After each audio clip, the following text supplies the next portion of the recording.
count me down, and it got dark again. I don't know why it does that. Either way, let me tell you guys something. Let me tell you guys something. Oh, I could put my microphone in. Let me get my microphone.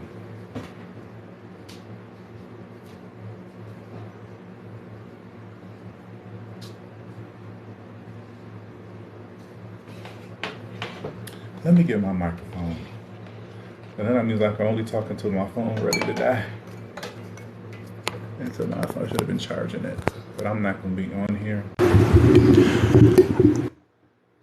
I am not. I am not going to be before you long. I just want to say something.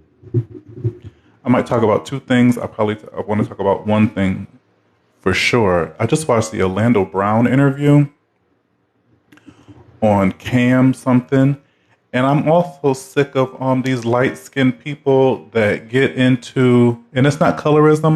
It's not colorism, but that's what they are. They light-skinned, and it just is what it is. And DJ Vlad and this Cam guy, and they get into the culture of black behavior of black celebrities and get to exploit them in these interviews. My question is, why do they even go on there?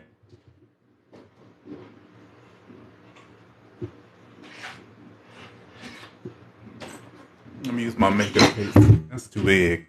No, it's not. That's kind of perfect. My question is, why is big here? It's not as big as Jackson. My question is, why do they even go on there? What is it? Because Orlando Brown got on there. Why? Let's start with, not start, but Vlad got his show. What do people go on Vlad's thing to do? What do people get on Vlad's platform to talk about other than kind of defend themselves in situations or exploit themselves in other situations or exploit other people through conversation? Like, what is the point of that? That part. Specifically speaking about the damn Orlando Brown situation now. Orlando Brown has said things that trigger my interest in the industry. So when Orlando Brown, coupled with my interest in the industry, when Orlando Brown goes on an interview, I want to see something that aligns with my thought process about things, shed some light on some topics that I might be in the dark about, and just provide a little insight into an industry that interests me for the nuances of it, more or less. You know what I mean? So, whether he's on Tasha K, whether he's on Funny Marco, wherever he is different. Oh, I'm trying to get it right. He does these, okay, Natasha, thank you, girl. He is different in these interviews. Like, he creates these characters, which I do not like, because then I am distracted by what I go there for, and I am presented and I am offered this character that I have to tolerate to get any type of information from, because I don't watch it for entertainment, and that's the world goes around because people hugs, kisses. The world goes around by people who want different things from one certain thing. You know what I mean? And that's just how that goes. But when I can't, when you go into an interview with these people like Cam, I've never watched a Cam interview before until today. I don't watch Vlad interviews unless somebody has said something, unless it becomes a soundbite. Then I go for reference and I go for context. And this is how I stumbled upon the Cam interview. Orlando Brown was talking about I don't want to get suspended. Excuse me, I don't know if that came in clear on the microphone. But Orlando Brown, I ain't even started drinking yet. Orlando Brown started talking about Jeffrey Epstein. And this in the clip that I saw, I was okay, let me go watch this thing and see what he's saying. Just like when he was on Funny Marco, and when he said Bow Wow got good pussy, I said, okay, let me go watch this thing for context. And there was no context to that. It was a soundbite. There was no context. There was nothing leading. What led up to it was, what did you think about Bow Wow on 106 in Park? And this is what he does, Orlando Brown, which pisses me off because it's like, why? Why? Why do Jaguar Wright? What's I got to trying to get my notes, trying to use my notes and be concise because I want to put this on Facebook. Not you, Facebook, YouTube. Either way. Jaguar Wright, Gene Deal, Puffy is security guard, and Corey Holcomb. Why are they allowed to just get on in Charleston White? Why are they allowed to get on these people's internets, the very people that they discuss in some of their conversations, and get to spew? Jaguar Wright is based in now. This is okay. So this is where I'm at with this. Jaguar Wright, all of them, everybody except Kanye West. Jaguar Wright, Corey Holcomb, Gene Deal, Jaguar Wright, Corey Holcomb, and Charleston White discuss the media in a very general sense.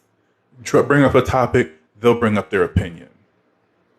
And they slander people from the left to the right, or address people from the left to the right. They talk about old situations, new situations. They connect dots across the board, which seems very problematic for someone to have information like that across the board. Now, when you speak about Kanye West, he talks about his experiences and the people that have affected him through his journey into the stardom world and things like that, which is not, in my opinion, as problematic, troublesome, or triggering to people on a broader scale. When Jaguar Wright in her interviews talks about every person, I just seen a clip last night. She was talking about Erykah Badu, which is great because that goes in line with me, insight and shining light on things I might be in the dark about. And she confirmed a few things with my theories about Erykah Badu. But is that not more people lined up to stone her ass because she's talking about everybody? I just watched the interview with watched the interview with fucking, and I'm going to get into these notes, so I just got to get it off first, I guess. Orlando Brown. In that interview where he is addressing, Jeffrey Epstein, and I'm trying to find the word pedo, for the kiddos, that sort of thing. He addressed Jeffrey Epstein. He says that Jeffrey Epstein has this organization. He called it a saga. This organization, and is trying to pass it off on somebody like Oprah Winfrey. He called the people by name. Now, what they did in that in that Cam interview that they don't do in other interviews, like when Kanye was on Drink Champs, and then that got taken down, was that they blurred out things that could legal. They didn't want to be liable for any slander, defamation, or anything like that from what he said to get that taken down. Because as I read the comments in the one video where he addressed to somebody, I have to let y'all know, I spent 20 minutes, okay? Maybe more. 20 minutes slowing it down because they had blurred out some words. Now, I could understand he was saying child, and I could understand he was saying S-O-Domini, and then things like that. But as he was talking about his daughter in that same conversation in the context of S-O-Domini, is that right? Am I saying that right? Yeah, S-O-Domini. Y'all get it. Y'all can spell. We smart in here. He was having that same conversation in the context of S-O-Domini. He referenced his daughter, which I only really found one thing about him having a daughter. Okay? One thing. No, Wikipedia don't say much about it. There's a I think it's a damn Pinterest a message, a picture or whatever with him holding his daughter, whatever the case may be. A daughter, a wife, and a son. Traditional family, a nuclear family or whatever. The daughter's name is Journey Aniston Brown. How old she is, I don't know. From the pictures that I saw, she's a baby. Now, in the context of the conversation with S.O. Domini and celebrities being involved in that, he referenced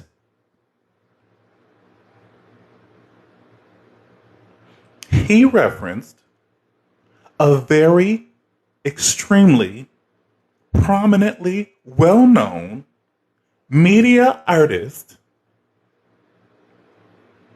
in connection with how this person used his daughter for esodominy.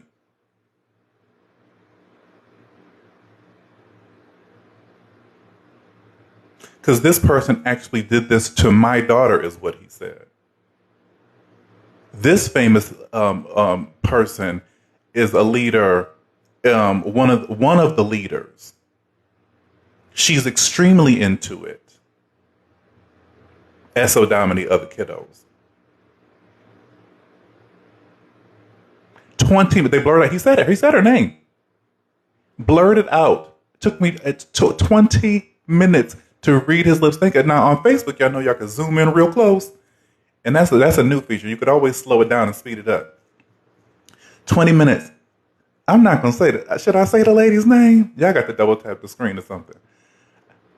Very prominent. And that right there is not taken lightly because there's a lot on the line. Well, what this person has going on right now. Say it. Say it. There's a lot on the line for what the person is going through right now. It's makeup brands. It's world tours. She get to singing with Tony. Tony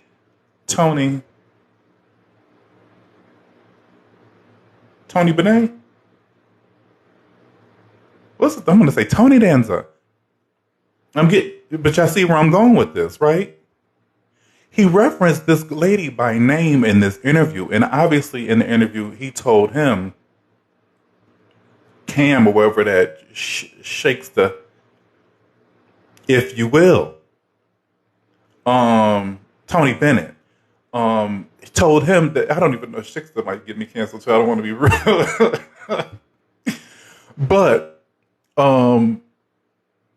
say names, we'll bleep it out because I'm not trying to get, you know what I'm saying? But why, to get on this public platform, YouTube, and get on here and talk about these things. And my problem is that you're not talking about these things for any resolution. Like Kanye, Orlando Brown wants to be involved. He wants to be a part. He wants to be recognized. He wants to sit at the table. Or at the very least, like he said, he has done some things. He has ate some things and endured some things to have the grace and peace to sleep at night.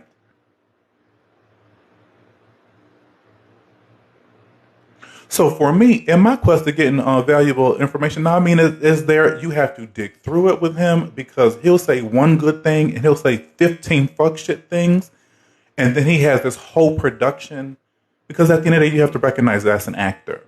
He was born in Hollywood. He was created for the pomp and the circumstance and the confusion of minds, because if your daughter was used in the way that you said that she was used by a very recognizable person, her name is in the comments, what are you even out here trying to do, period? What is the message? What is the intention? What's the goal? And then you talk about everybody else. He went down the list. Now, let me just say this. Orlando first got into trouble in the streets, in the courts, in the shits in about 2007, okay? Now, in 2018, he had a slew of arrests over the whole year, and for burglary, drugs, and battery, right? Now, in 2018, he displayed that Raven tattoo. And I can't believe that was so long ago. I feel like that was just yesterday. But 2018 is when he displayed that Raven Baxter tattoo. That ain't her name. You know Raven Simone. That Raven Simone tattoo on the Dr. Phil show. Now, he said he didn't even want to go on the Dr. Phil show. He was lined up to get on Wendy Williams. Now, that I remember as well. But they had sidelined him. What the word he said? What's the word he said?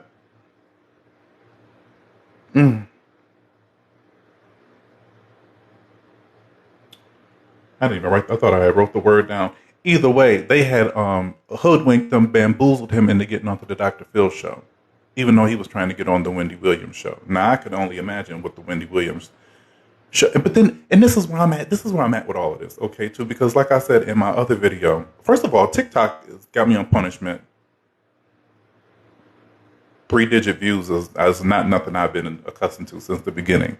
But you take a little time to figure out your life or whatever the case may be, and TikTok be like, you start from the bottom because it's 50,000 people that follow me, and there's no way only 30 people watch the video. But I'm trying to get out of that complaining place. I've been trying to get out of that complaining place for months. Either way, now we're all talking about the same types of people that are very much so in line. The things that link to and make sense when you think about something else. Like with the notes that I've taken, and I try to find more context to, like people said, so sum it up. Sometimes you can't sum it up because we're not at the point of summation. We have to we have to pay attention to the equation as it develops. Okay, so that we have these pieces to put together, and then we have the puzzle. You know what I mean?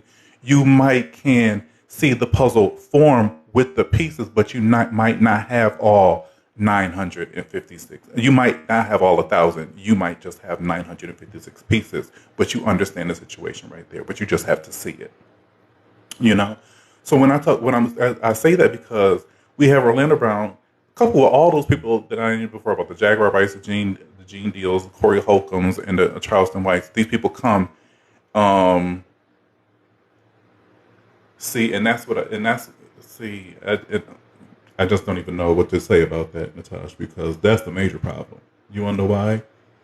Because they know that your LP, NP, whatever your system is in sync with mine, okay? And then we in sync across platforms too. So if anything, my shit should pop right up on yours.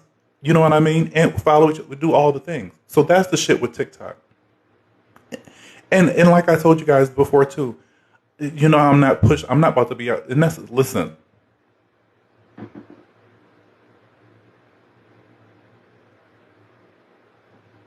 A little Chardonnay.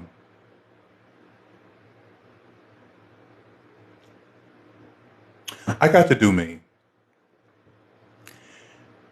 And I just got to do me. Okay? And I just hope that's good enough. I have found that it is. But because I don't do other things, like I'm stopped using sounds. You want to know why I stopped using sounds? Because I talk. And when I use a sound, in reference to the type of content that I make, I need my sounds. I can use my past videos as a sound on the next video. You know what I mean? So that's where I'm at with that. And also too, I'm not out here to do trends. I'm funny in my own way. I'm creative in my own way. You get into the conversation and we get into it and we get the things, we get engaged, we make it happen. We be on here talking about some shit from A to Z, okay? And that's just that. I think that's more of a space for YouTube. And I say that and still have put no platforms. But like I said, would like to put this on YouTube. So I'm working and growing and moving and shaking. But that's the thing with TikTok. I'm not about to get on here, even though we got the Kelly Kitchen, I'm not about to be out here eating because I'm black. And that's what I find these black people is doing. They're falling into these, they're not even niches. They're falling into this categorization of what success looks like on this platform. And I don't want that. Think about these black people that have gotten this recognition, and yeah, we happy they're getting paid, but no, I want them getting paid for doing basic regular shit, not eating up all this fucking food so they can get and if that's all you can do, that's all you can do, and I get that, and whatever that's the case. But the success don't have to be across the board that way with people doing fucking food videos, and that's no shade to nobody, but that's just what I see. That's absolutely no shade, but that's what the fuck I see.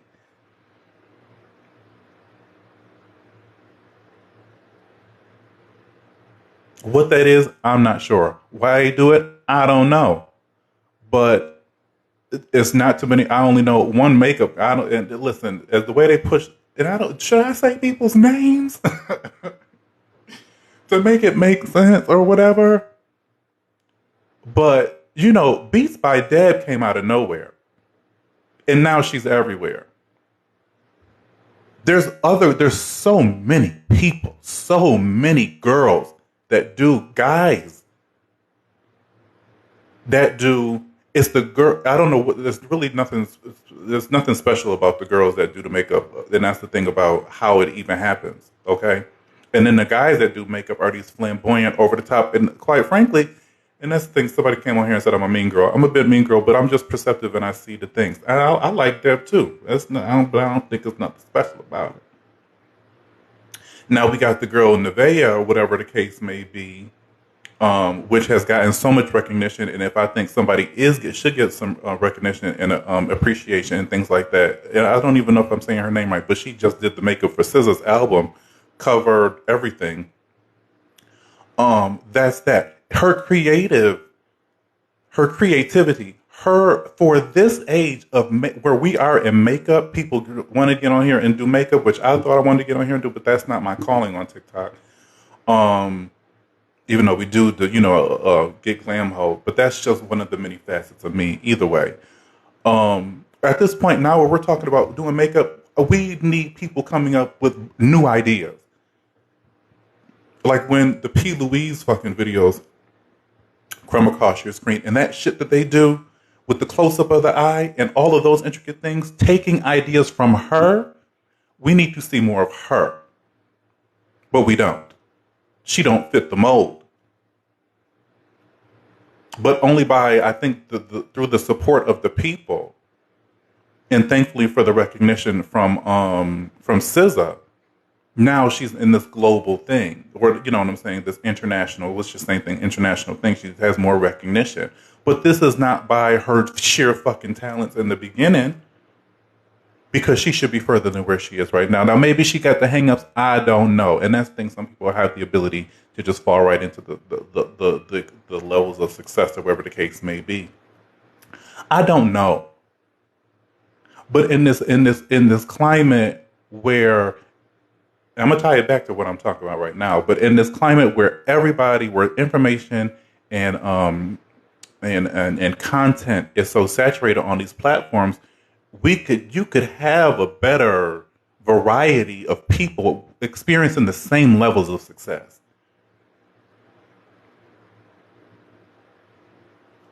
And they don't have to be doing the same things or fit the same molds.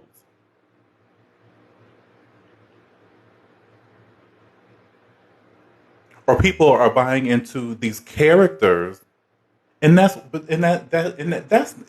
just start. I need to talk about that altogether and just be focused on myself, because that's not my problem. Because people buy into characters. You know what I'm saying?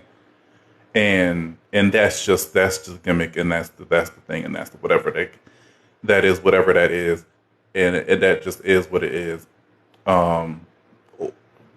That just is what it is. I don't even know where else to go with that. But that's the thing about the success. I'm not. I don't even know who I envision things to be like. But I think from the reach that some of my videos have, I didn't want to talk about me, but I have reached across a couple things. Into my level of reaching, because I'm not involved in nothing. I don't do nothing. I just get on here, I speak my mind, I put things together, and I present it to you guys. Have reached across different platforms, involved people that I have been interested in, that are now consuming the content that I create. Like I said, I don't know what the end game is, or even what the next level is from all these things, but it seems as if, was what I'm saying, if you don't fit into this certain thing, doing this certain thing this certain way, then you're not going to. And I think that's the thing about success, which I think kind of takes me back into where I am with this conversation with the Orlando Blooms and the things. Because there's something about, I keep saying Orlando Bloom, and that's a white man. The thing about Orlando Brown is, like I said about him, shucking and jiving when he's with different people. See, the thing with Kanye was, Kanye gonna treat you He gonna treat the man the way he treat the black woman. He gonna treat the black woman the way he treat the white woman. He gonna treat the white woman the same way he treat the Middle Eastern man. It's the same. Problematic. Canceled. Hidden. Where the hell is Kanye West? We don't know. But then you get Orlando Brown, who does this interview, talks about these things. Now, the thing with Orlando Brown's interview, which is probably different than the last interview that he's done, that led to it, I don't know. But subsequently, he was arrested shortly after this interview, was the names and the information in this interview.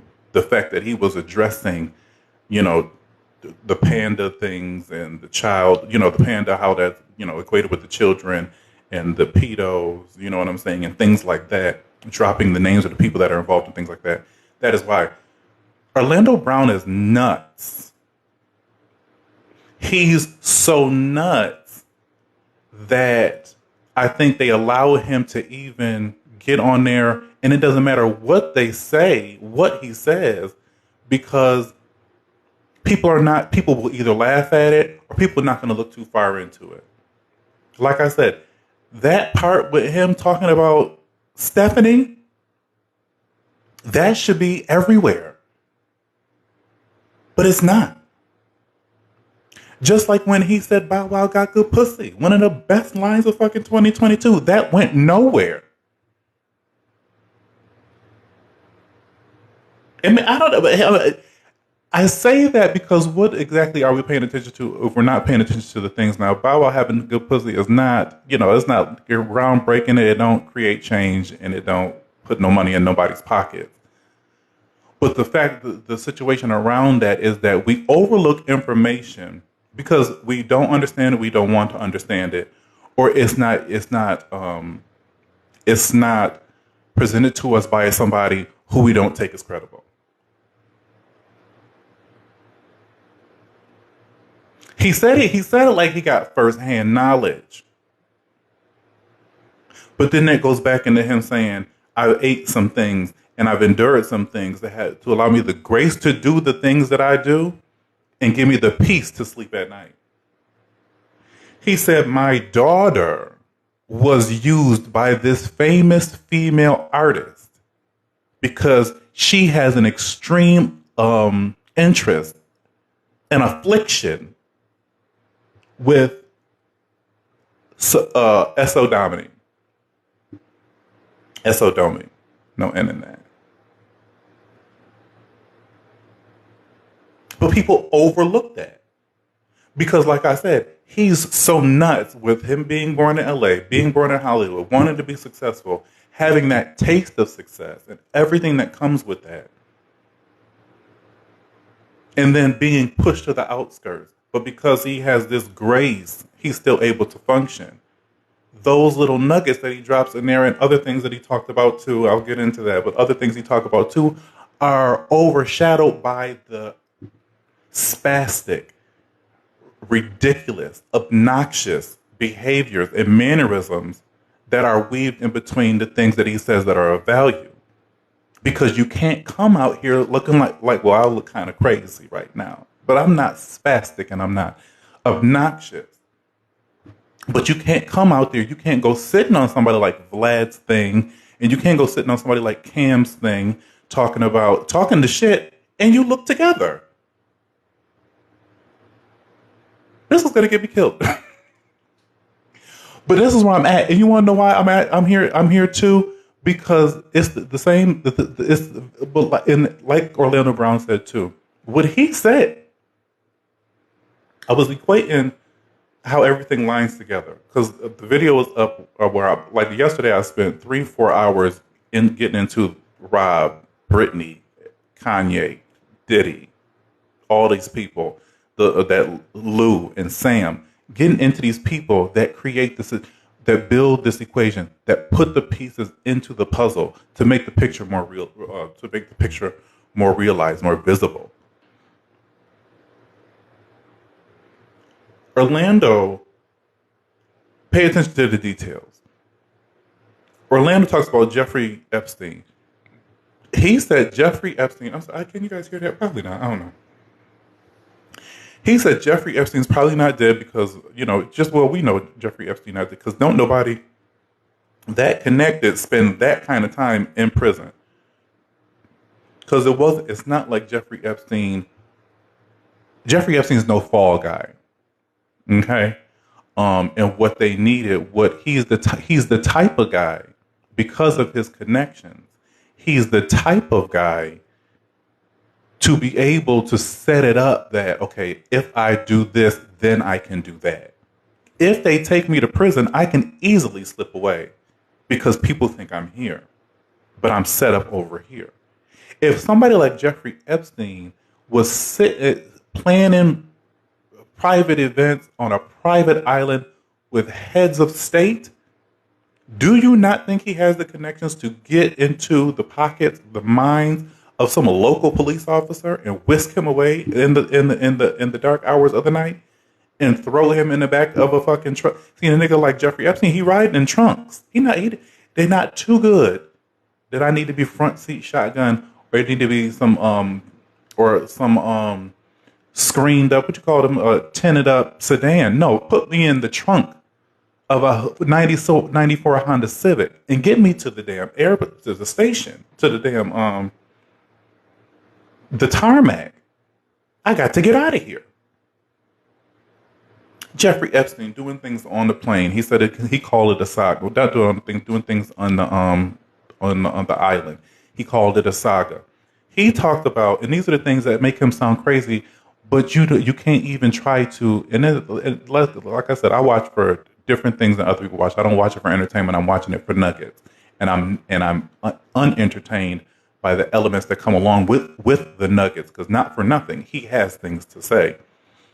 So he talked about Jeffrey Epstein kidnapping children. And then there are celebrities. Now we're getting into some spirituality shit where he takes the spirit of the celebrity and puts it inside the children. So if you want to, and you want to do this, you pay your money, you get on the plane, and you come to this island and you do these things. Huge business. What did he say?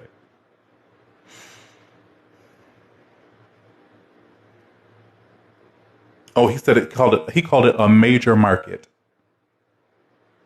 A major market. And then he went on to say that how they're trying to pin it on Oprah Winfrey. When if you're a part of the collective, that's one of my problems with Oprah, was that she used her show and her platform to facilitate some of these situations like this, because as you look at pictures, I ain't never seen a picture of Oprah with Jeffrey Epstein, but I've seen pictures with Oprah and Harvey Weinstein.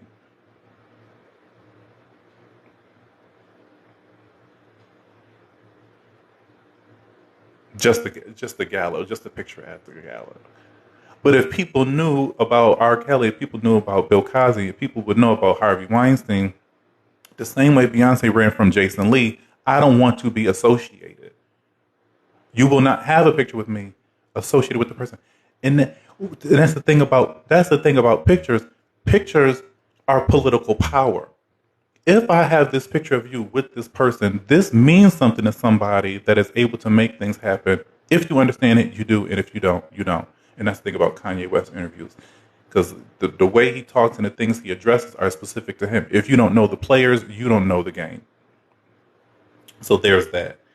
But that was interesting that he said that. And it was the way that he worded that it was even allowed for him for the Oprah's name to jump out, because he was kind of disassociated her. He said that they're trying to pin it on her, not that she's actively involved. But she's been allegedly. I don't know if somebody's going to sue me. I don't know if I get suspended. I don't know what will happen. And people are sharing the thing, and I thank you guys for sharing it, but ain't nobody coming in. Are y'all watching me on the outskirts? Hello. And that's the thing, too, with TikTok. Now, this is the thing. Now, I got to get on here bare-chested. I get on bare-chested, put myself in pain. And maybe, what I'm saying, everybody had a conversation with my best friend, and she was like, people need the information to be informed. And everybody's not going to receive it. Everybody doesn't know how to take it. And people want to live in their bubble. And we're at a time now where living in your bubble does more of a disservice. You know what? It does a disservice to you as an individual. But if you have children, nieces, nephews, friends, godchildren, things like that, it does a disservice to the world that they're going to grow up in. At this point, it's far too late.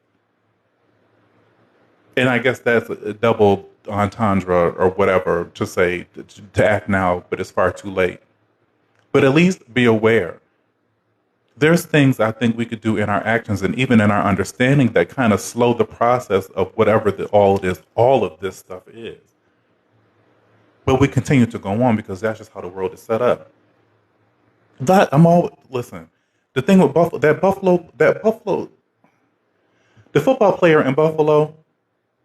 First of all, don't nothing surprise me. Okay? It has to be, don't nothing surprise me. I don't even know what it would have to be for anything for me to be like, oh my goodness. I lived through the World Trade Centers, grew up to understand that was false. Not the big deal or not the random act of terrorism that that it was believed to be at the time. I was in 8th grade. No, yeah, it was in 8th grade.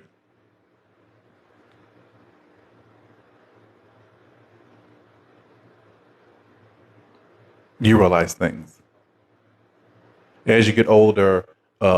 Civil rights, Boston Tea Parties, Napoleon, and all of them. You understand the real situations behind those types of things. Tell me what is a natural traumatic event that would even be believable? People die and it's not reported for months until after the fact. Queen Elizabeth. Jason Lee said she was dead in February. They didn't say she was. They didn't want to talk about her being dead till September. This is the same thing with fucking Robert Kardashian. And now Jason Lee talking about things that are over in and it's getting all this American buzz in a place all across the pond. Now people across the pond talking about something that's going on over here in America.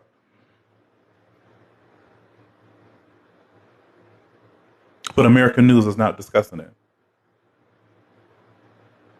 Because Chris Reach, Endemol, E! News, all this, they have no jurisdiction over there.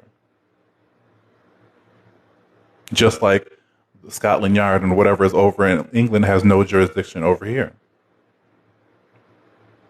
Tell me Wendy Williams fell down, straight down, on the ground, on her show.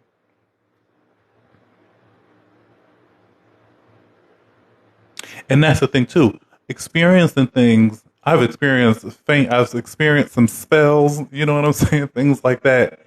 Natural, you get into the medical field, you understand things just like people always want to diagnose Wendy and the things like that. To that point, people have experience with dementia. People have experience with lymphedema. You know what I'm saying? People have experience with diabetes. People have experiences with heart conditions. People have experience with these things so they know what it looks like. People live with them. People have loved ones that live with them. People work in that field and deal with them. You're not going to tell me. Talk about the football player. You're not going to tell me that man, number 3, I've never even heard of this man before. And I'm not a football fan, but I think I know about people that are significant in sports. So they plucked this man, ran from where he ran from, with a heart, whatever he had. Because the thing of it is, too, with doctors and playing sports for somebody else's money, on somebody else's field, doing somebody else's work, we need you to be in tip-top shape. You have rehearsed all yesterday. Rehearsed, whatever you call it, practiced your lines, your moves, the play. All yesterday, all the day before, weeks leading up to it. And even more so because we get into the tail end of the situation of the World Cup or whatever you want to call it. Fuck sports. And you mean to tell me, didn't no doctor say that man had arrhythmia, he didn't have no blockage, he didn't have no something, for him to go out there and do this thing, and for him to do the play that put him out? So you mean to tell me that if he were to now listen to what Natasha's saying now. Now if you mean to tell me now if he were to just be standing 40 yards back from the field goal line and the other players was doing what they were supposed to be doing, he would have just fell to the ground.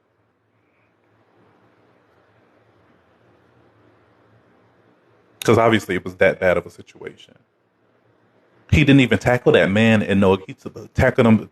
What looked like a pretty standard tacklage to me. Didn't know legs get broken. Didn't know helmets collide. Didn't know arms get twisted, fibulas flabbergasted. Nothing. Nothing like that. Let me sit up straight. They always told me to. Nothing like that. He gets up from the situation, standard tackle, okay? From the situation, stands up and immediately falls down. Let me tell you something about faint. Well, no. I was going to say, let me tell you something about fainting. Fainting to take you. And fainting takes you, you got about, I'm not speaking for every fainting experience. My fainting experience is I've been too high, right? And the one time I did fall like straight down, boom.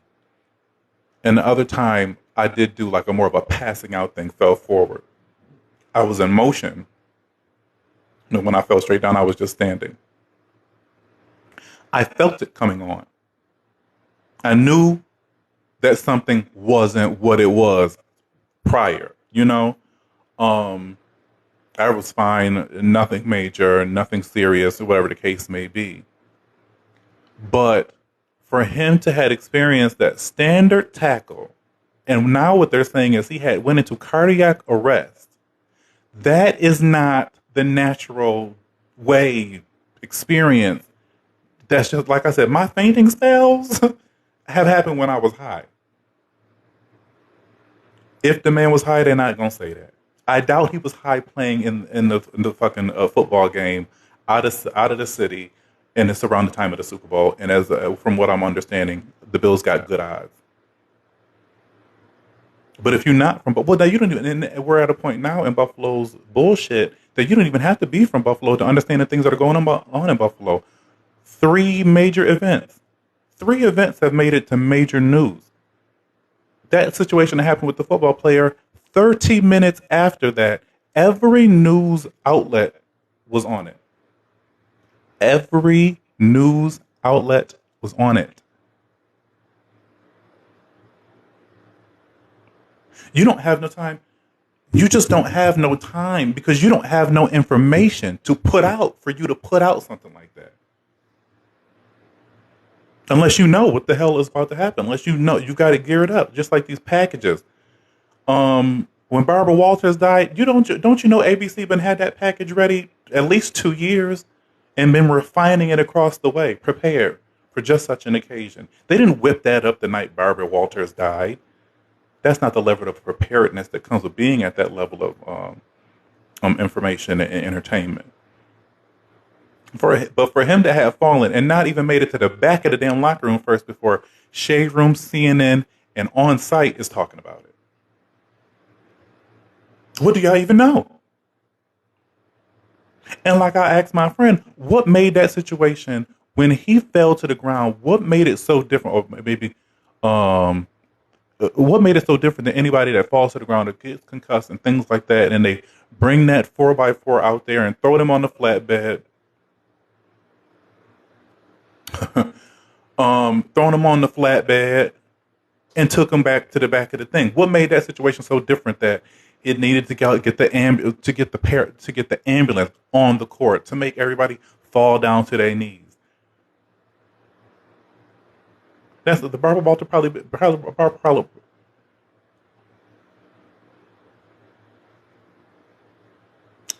dead. And I don't know much. I just know what I know, and I know what I feel.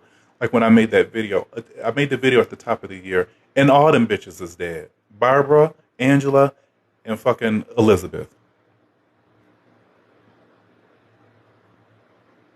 And yes, my God, they have lived very fruitful and accomplished lives. Okay, all 3 of them in their own right. But to all in the same year, and it started. Betty kicked it off for the '90s mommies. They want to say it was December 31st. It was January 1st. She kicked the shit off, clearing people out. And like I told my friend, the lady that we were on, I don't call her a lady, that's my girlfriend. I was on live with last time we had her on. That was lovely, wasn't it? I was saying how when people like that die, it just leaves a space that is open to be occupied by somebody else. So yes, people pass, but please know somebody else is moving in that space. Who do we have next? And when that situation happens with that football player who out of nowhere falls, and now, like I said, too, paying close attention, because if you, I like to tie situations to give better context to what's happening currently. When you watch that, and all lots, not this football, whatever the case may be, whatever, personal thought. You watch that slap back from. I said I would never talk about it again, but it still finds its way. That Oscar slap with Will and Chris, if you watch it, you can obviously tell they barely connected. Will was acting, Chris was acting. Very obvious. You just have to watch it. If you watch that situation with that young man get the standard tackle from wherever he ran from, is tackled this man, number 3. And the guy was 54, 58 or some shit. The numbers. He tackles him. He gets right the fuck up. He sniffs his hand. He falls to the ground. Now, him being in cardiac arrest is just news. And that's the thing about it too. Gang, police officers, sports, you and your cousins, you and your siblings, you and your street friends, gang. Everybody's in on the situation. What I found too, not only because, everybody needs to be around, because that's another thing you don't want to crowd around, because you don't know who you might need to come into the situation. So you don't need people to crowd around. But also too, you find that when you crowd around a situation, outlookers can't see what's going on inside.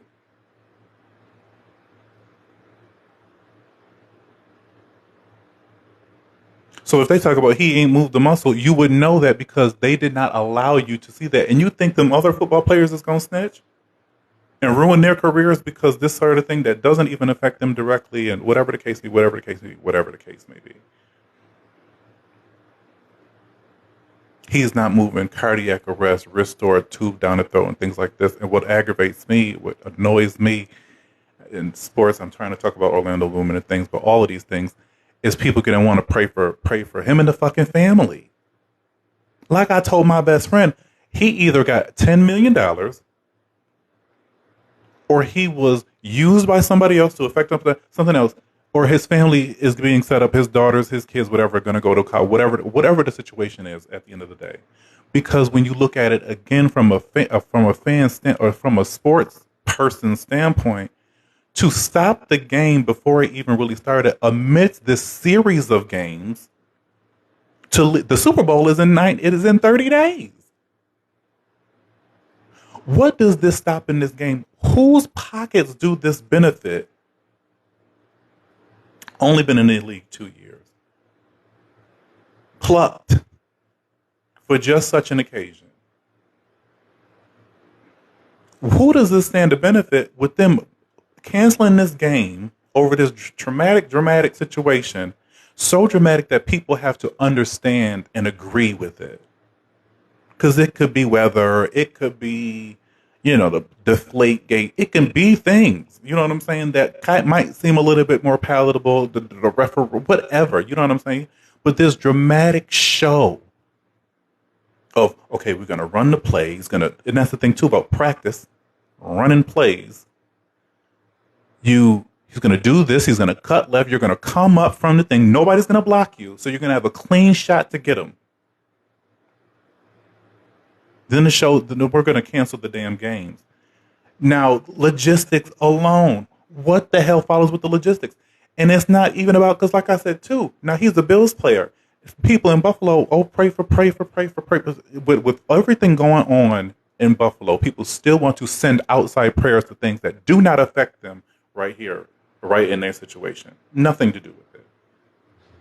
Nothing to do with it. And again, planting and doing things. Lonnie Love talking about some toy drive that he started. Nobody in Buffalo has ever addressed this man and what he's done for the city prior to this situation. But Lonnie Love, a black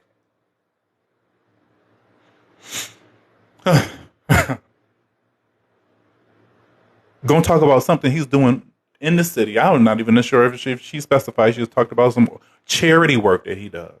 So let's now spend your money on charity. When folks was just trapped up in their houses for 3-4 days. Family members still unaccounted for, dead in cars, littered through the street. And you worried about what the fuck is going on in football.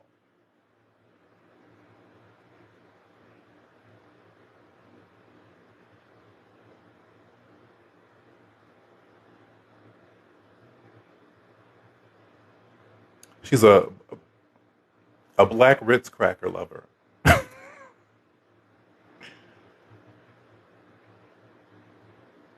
Cheese, corny.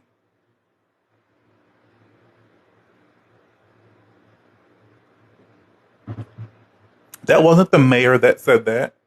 That wasn't Kathy Hochul, our governor. She didn't say that. That wasn't his mother that said that. It was some celebrity. Like,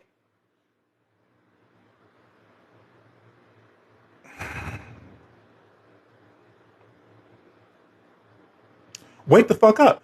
I'm sure something's been going on in Cincinnati, and I'm sure things have been going on in California. I'm sure things have been going on in Poughkeepsie. I'm sure things have been going on in Timbuktu. Premium saltine. No, that's the truth, because Ritz is mixed. Ritz is mixed. But like that just took me in it. Oh, the people, then you want to share the energy I've never seen, and I don't watch sports. No, I don't. But things like that, things like over 50 men kneeling on the football field, all in unison, would be a picture I would remember. Like I will remember this picture. Never have I ever seen anything like that in any sporting event. Kneeling on the football field when Colin Kaepernick was being crucified for kneeling.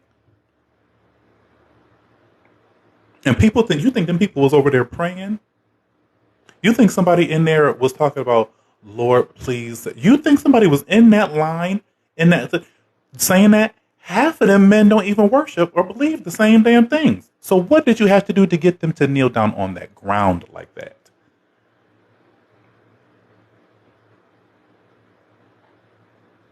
Assure them of their freedom. Assure them of their checks by the end of the fucking season. Assure the Bills that you'll probably get a little closer to the Super Bowl because you've been enduring so many things. So much blood has been lost in Buffalo.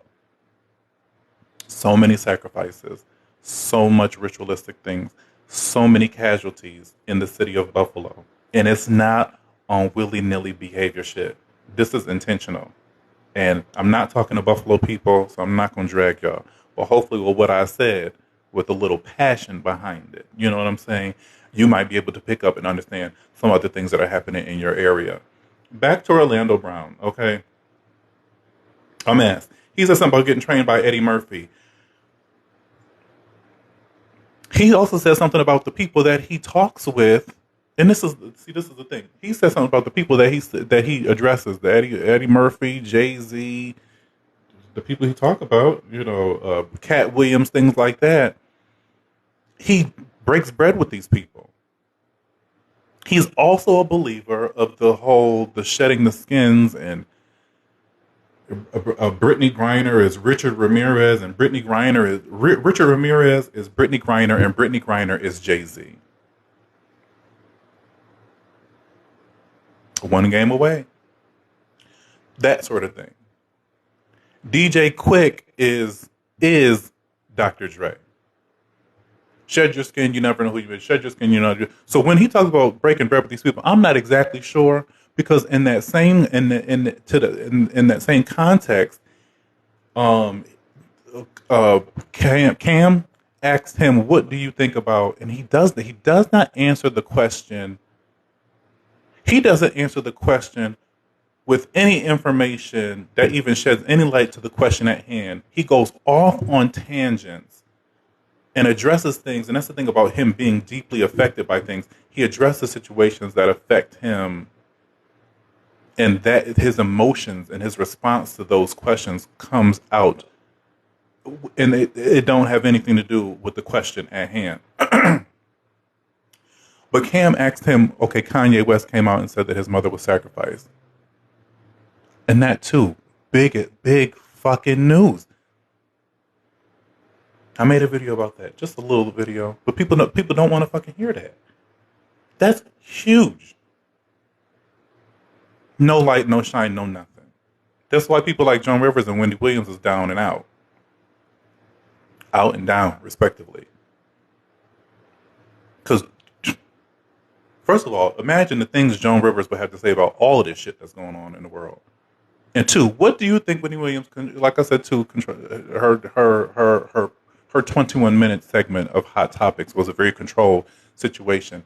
I don't think she got on there and was like, okay, I want to talk about these things. The Hot Topics crew was like, okay, these are the things we'll talk about, and that's the thing. Because many times she has something like, I don't really care about this topic, but they're making me talk about it. I don't really care about this topic, but they're making me talk about it. But imagine the things she would have to say. Imagine what she would have had to say about Orlando Brown saying Bow Wow got good pussy. Imagine.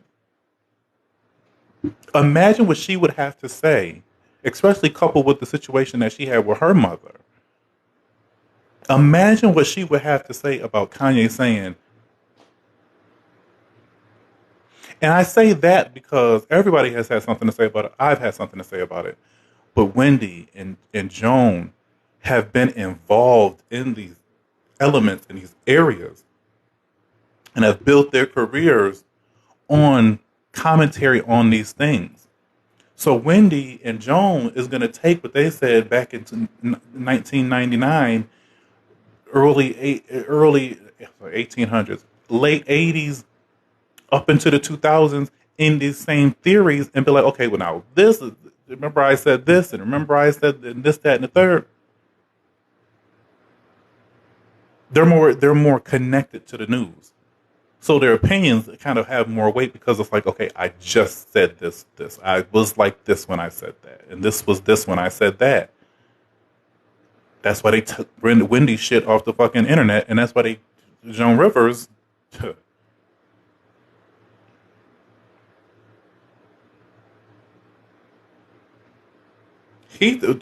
Back to what I said. Ask him the question, what do you think about Kanye saying that his mother was sacrificed? That nigga said, he said he's married to Donda, but he's also married to somebody else. He's married to Donda. He went on to be so crass about touching and slapping and licking Donda that it would have turned me. I don't know. Like I said, I can't speak and expect me from everybody. So I really have to learn that in 2023. It's all about me. Me. But he was so crass in referencing Donda that I was not even interested in anything else that he had to say. Absolutely. I'll get into that. He then went on to say, so he was crassing the things he said. I'm not addressing the things he said. He was crassing it. You can go watch it. I don't even want to use any videos or clips because it was just so erratic. And for me to have to, I don't know. I need an editor. Give me an editor in 2023. But for him to ask him that, how do you feel about Kanye saying that? And then you get on here and degrade this woman. That was problematic. So then Cam asked him, what do you think? Or Kanye's never said, does Kanye know? Oh, yeah. Kanye knows. Kanye's Frankie. Now, who the fuck is Frankie? Frankie is his son. So was he speaking metaphorically, shadily? Oh, that's just my son? Because then we go back to what he said is that I have ate some things and I have endured some things to give me this grace and the peace to sleep at night. For him to say something like Bow Wow got good pussy. For him to talk about Cat Williams being on the pipe. For him to talk about Ice Cube cutting everybody short out of the deals when it comes to the ownership and the rights to Friday.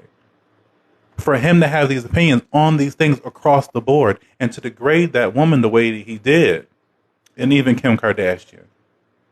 Everybody should tap that.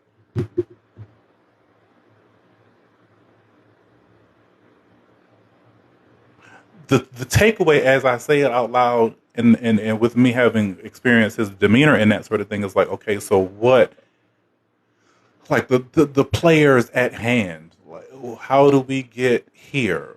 What is the bigger picture when somebody like Orlando Brown is the one to come out here and bring this information and things like that? What do we do with that? I'm married to Donda. Then he went into grabbing himself and doing little, like really crazy things. Like, what is that? How do you, as an interviewer, sit and say? And that's the thing. And that's the thing. We're not interviewing anything. There are no Oprah interviews, and that's the thing. I wanted to bring that back. But there are no Oprah interviews. There's nothing. There's nothing concise. There's nothing emotional. There's nothing relevant or relatable in interviews these days because it's all about click shit, funny Marco, making people uncomfortable, waiting for somebody to knock his ass out. That's what people want to watch. They don't even really care what the fuck the people are saying. They just want to see how they're going to react to something. People watching Orlando Brown interviews, they don't really give a fuck what he's saying. They're hoping he says something that is on their same wavelength, like Bow Wow got good pussy, or that Richard Ramirez is Brittany Griner, and Brittany Griner is Jay-Z. Those little sound bites, but ultimately they're watching for his reaction. They're watching to see how he's going to respond to something. And I've never seen him act like that in an interview.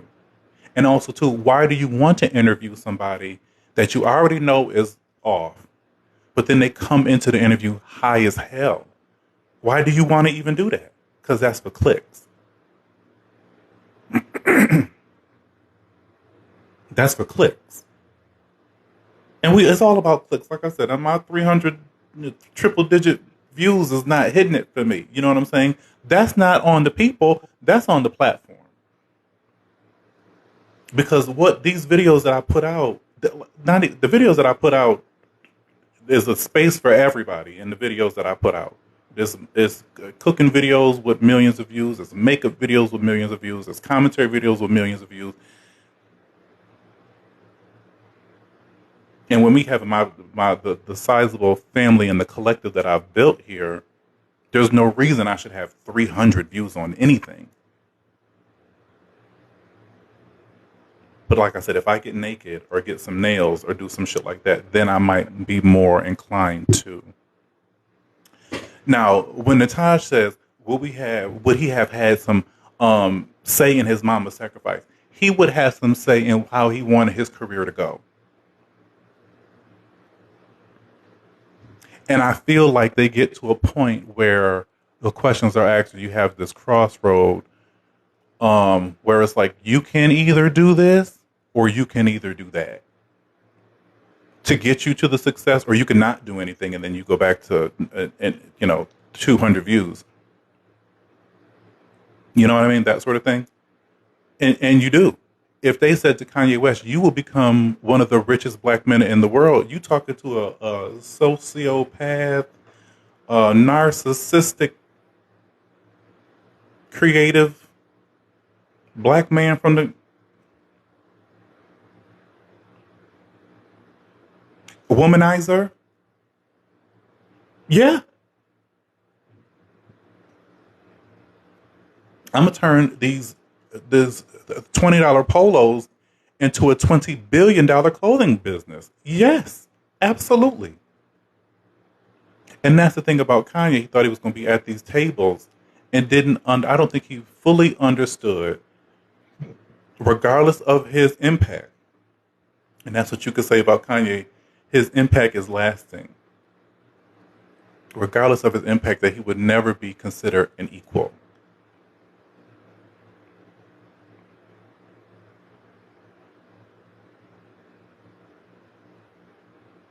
That's what that situation is with that. Um, Orlando also talked about these panda eyes things.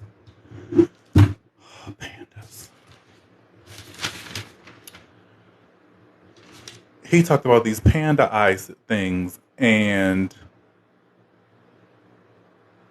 that goes. Oh, did I say that too? About things being in plain sight and how Jeffrey Epstein kidnaps the people and things like that. And he said something, and that's the thing. Like that is just it's so extreme to think how obvious they would play a situation, but at the same time too, I don't put anything past anything, right? So he talked about how the kids and the families of the kids be in these commercials. He said Walmart and Target and things like that, looking happy and jovial and things. But those are the very people. It's like a marketing thing, and that's the thing about Oprah. She put people on her show, and that was a marketing thing, marketing the people, the talent, the body. Here, let's shop around. So then somebody calls the nigga that the liaison of casting with fucking Walmart, who has the line to the chief of staff for Jeffrey Epstein, Ghislaine or whoever. It's like, yeah, I saw the Walmart commercial. You know, like you know what I mean. That's that. He was saying he said how the revolution would be televised, but nobody would care, and people don't care unless it looks like something. But even that's the thing. People that look like something. Let me tell you this: I get long nails. I get long nails and be eating food. You know, we can be talking about the same things.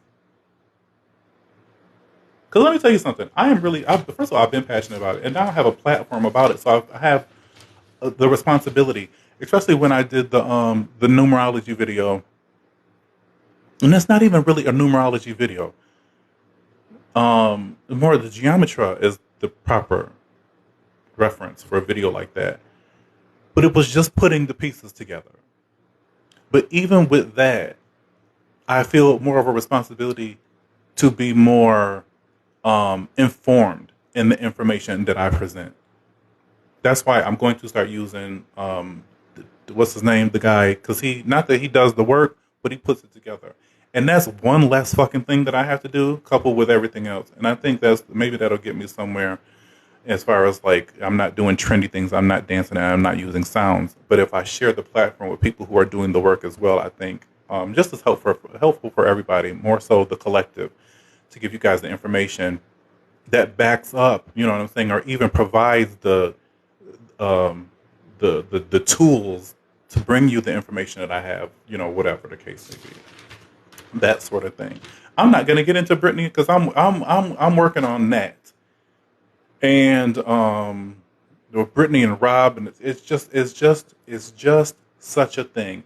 And there's no coincidence. Like I told you guys too, there was no coincidence that Wendy was down and Kanye was going through the thing. Now both of them are down, but Wendy's supposed to be coming out with whatever Wendy's supposed to be coming out with.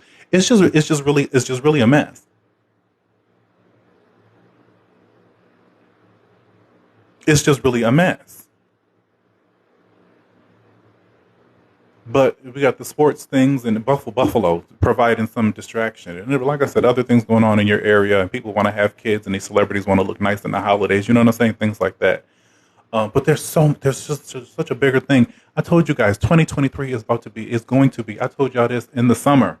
I probably told y'all this when I first started going live. 2023 is going to be a shit show. A shit show. Once we get past February, the ball will continue to roll and it will continue to get bigger. Let's stay tuned for who the fuck falls in February. I guarantee you it's going to be somebody big. I guarantee you it's going to be somebody big. I'm switching gears. Probably something more lighthearted. I'm going to open up the chat just for a spell because I'm gonna say this and I'm gonna get up out of here. I'm gonna finish the wine.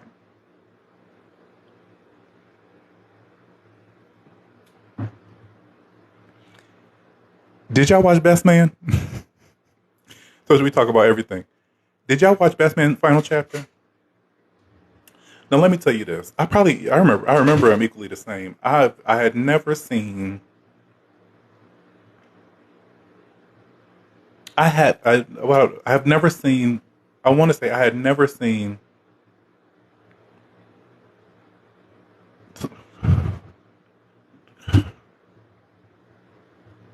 Oh, Nataj, I don't want to ruin it. I watched it all in one night. The wine. I don't. If I'm a binge it, if it's bingeable, I'm on binge it. I'll be watching like 20 episodes of Ray Donovan at a time. Um, I had seen. I want to say I had never seen Best Man the first one all the way through. I have seen it in its entirety, maybe with two sittings. Never watched it all the way through. Never seen it multiple times. Okay, I'm gonna ruin it then. um, Best Man Holiday. I always say, if I was a crying man, the Best Man Holiday every time I think about it, I would cry. It's just the way they tugged at your heartstrings, right? Now, this Best Man final chapter, I took a break from watching Ray Donovan. Ray Donovan is dark and heavy, and plus these last seasons are kind of boring. And I'm on the final season, so I like to prolong that. So I was like, well, let me see what else is on the system, and that was there. It popped right up. I was okay. Let me watch this. Immediately, no, right? For me, immediately no. Um, I didn't like the way it was shot. Should I start with the good things? I should start with the bad things and with the good. People like bad shit. I didn't like the way it was shot and the acting. There was a little bit of a disconnect. The disconnect was that we were 30 making this movie and now we're 50 trying to connect with these lines with these characters that we're no longer even aligned, associated with, or want to be like. That was my thing about it. Immediately I got that. I'm no Siskel and Ebert. I'm no Martin Scorsese. I'm barely a Tyler Perry. But I know what I know. I see what I see. And I like what I like. So there's that. But not for nothing. Every single person in that movie is absolutely beautiful. It is the casting visually stunning. Even the locations visually stunning. That St. Pierre, wherever they were on the island, absolutely beautiful. Um, Nia Long, Regina Hall, my guy from Oz. Um, I'm gonna talk about him too because y'all watch Claws. Double tap the screen if you like Claws. Um, the light skins, Terrence and the other lady Shelby and things like that. Absolutely beautiful. That the dark because he never even came back again. Did he come back to New York? Because he wanted to see her. The damn ayahuasca man with his fine self. The damn the man Sanaa Lathan was falling in love with at the down to the farmers market. Beautiful. They even threw in Tony Silver. You know what I'm saying, from Power on there. Probably not the best looking one in the cast, but still he's handsome to somebody. Beautiful black cast. Beautiful black um extras. You know what I'm saying? It was very much not too many white people unless it was in that white scene where old boy was dealing with the things that he was dealing with. Absolutely stunning. Okay, and I'm not going to take that away. And then this is where I'm gonna start. This is where I'm gonna flip it because this is where they get to losing me, and it just is what it is. Okay, that concierge at the St. Peter's, the one that was falling in love, or they was falling in whatever they was falling into, um, with Morris Chestnut. She was so beautiful. She is so beautiful. She was so beautiful in that movie. I was like, well, who the hell is she? Go to her Instagram. She married to a white man.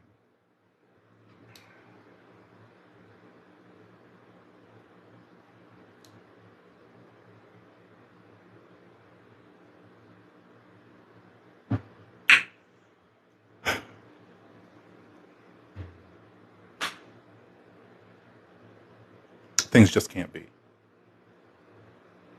Then you got that terrible acting with Tay Diggs and Sanaa Lathan, who, from the first of all, and this is the thing. Dean, is he pushing 60? I'm gonna get to Dean because the Dean is how you sum it all up. But Tay Diggs and Sanaa Lathan barely look like they friends. And I have seen Sanaa Lathan in Something New, Disappearing Acts, they had. Let me say this: they had better chemistry in Brown Sugar. That was years ago. Terrence and dibbled and dabbled in some things. Well, some of y'all watch Claws. I see y'all was double tapping the screen. Terrence have been in Tay Diggs have been in a couple things that have disassociated him from being romantically inclined with a woman, because how they trying to pass off this relationship with him in April, and that's the thing about it. Let me put you with a woman so that you're more comfortable with a woman in these roles where we need you to be with a woman. Terrence is just as soft and disconnected and not interested.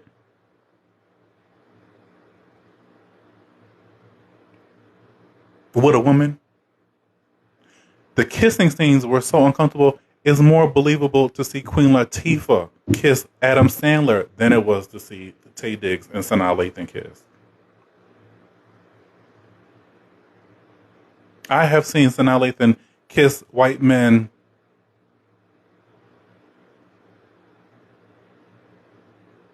like it was prom. Okay? After prom. I didn't like that. I didn't like Nia Long's. I liked she did she was all right.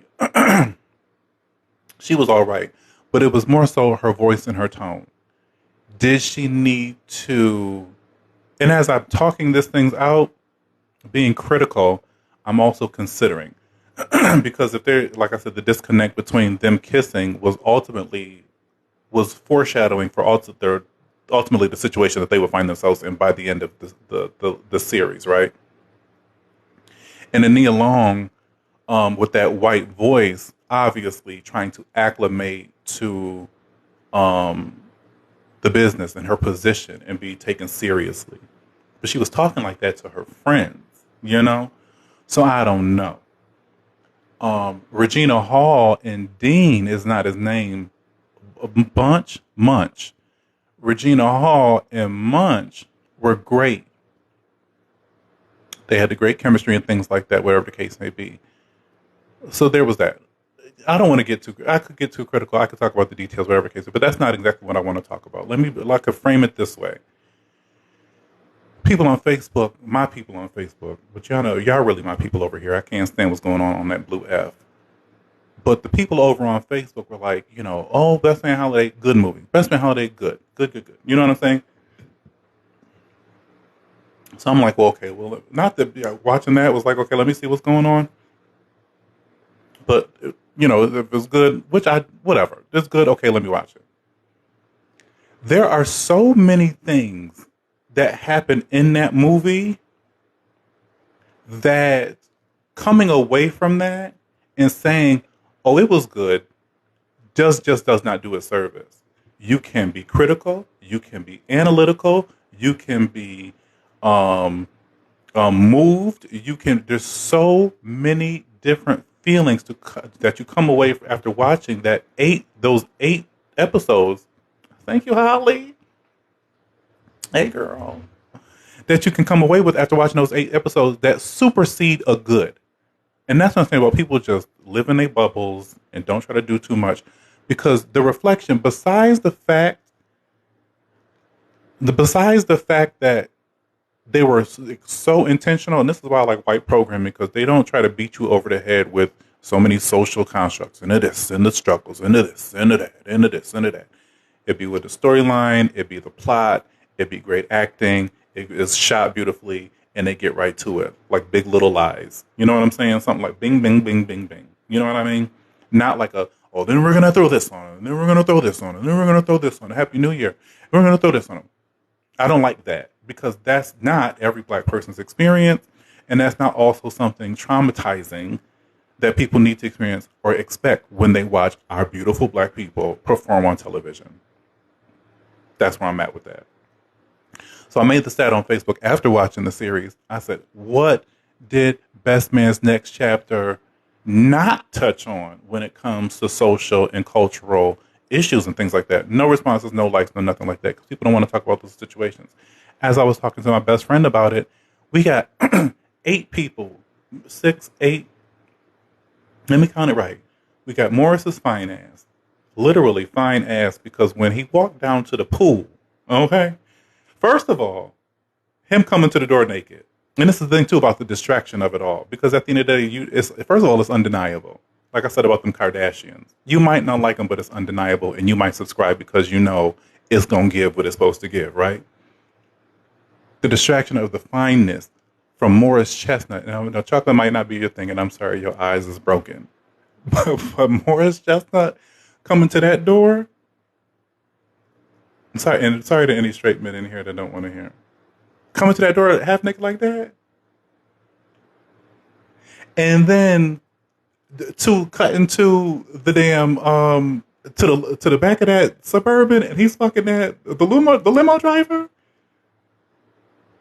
And then cut to him walking down to the damn thing, to the pool in the robe. And when he walked to that pool in that robe and they was shooting from the back, I said, I know they're not about to show his ass. And he dropped that robe. And Peacock showed them cakes. I mean, that was all anybody ever needed. I know that was all the gays needed. And I know a slew of women, that's all they needed. But I'm going to look at a little deeper. But that was beautiful blackness. And that was a body double because Morris ain't got no booty like that.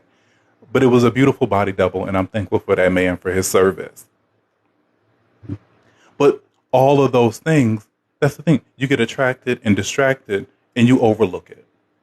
It's a good movie. They look beautiful. You love them. We've known them for 40 fucking years. You know what I'm saying? Things like that. But if you break down the situations that like I said, you had Morris, Terrence, and Shelby.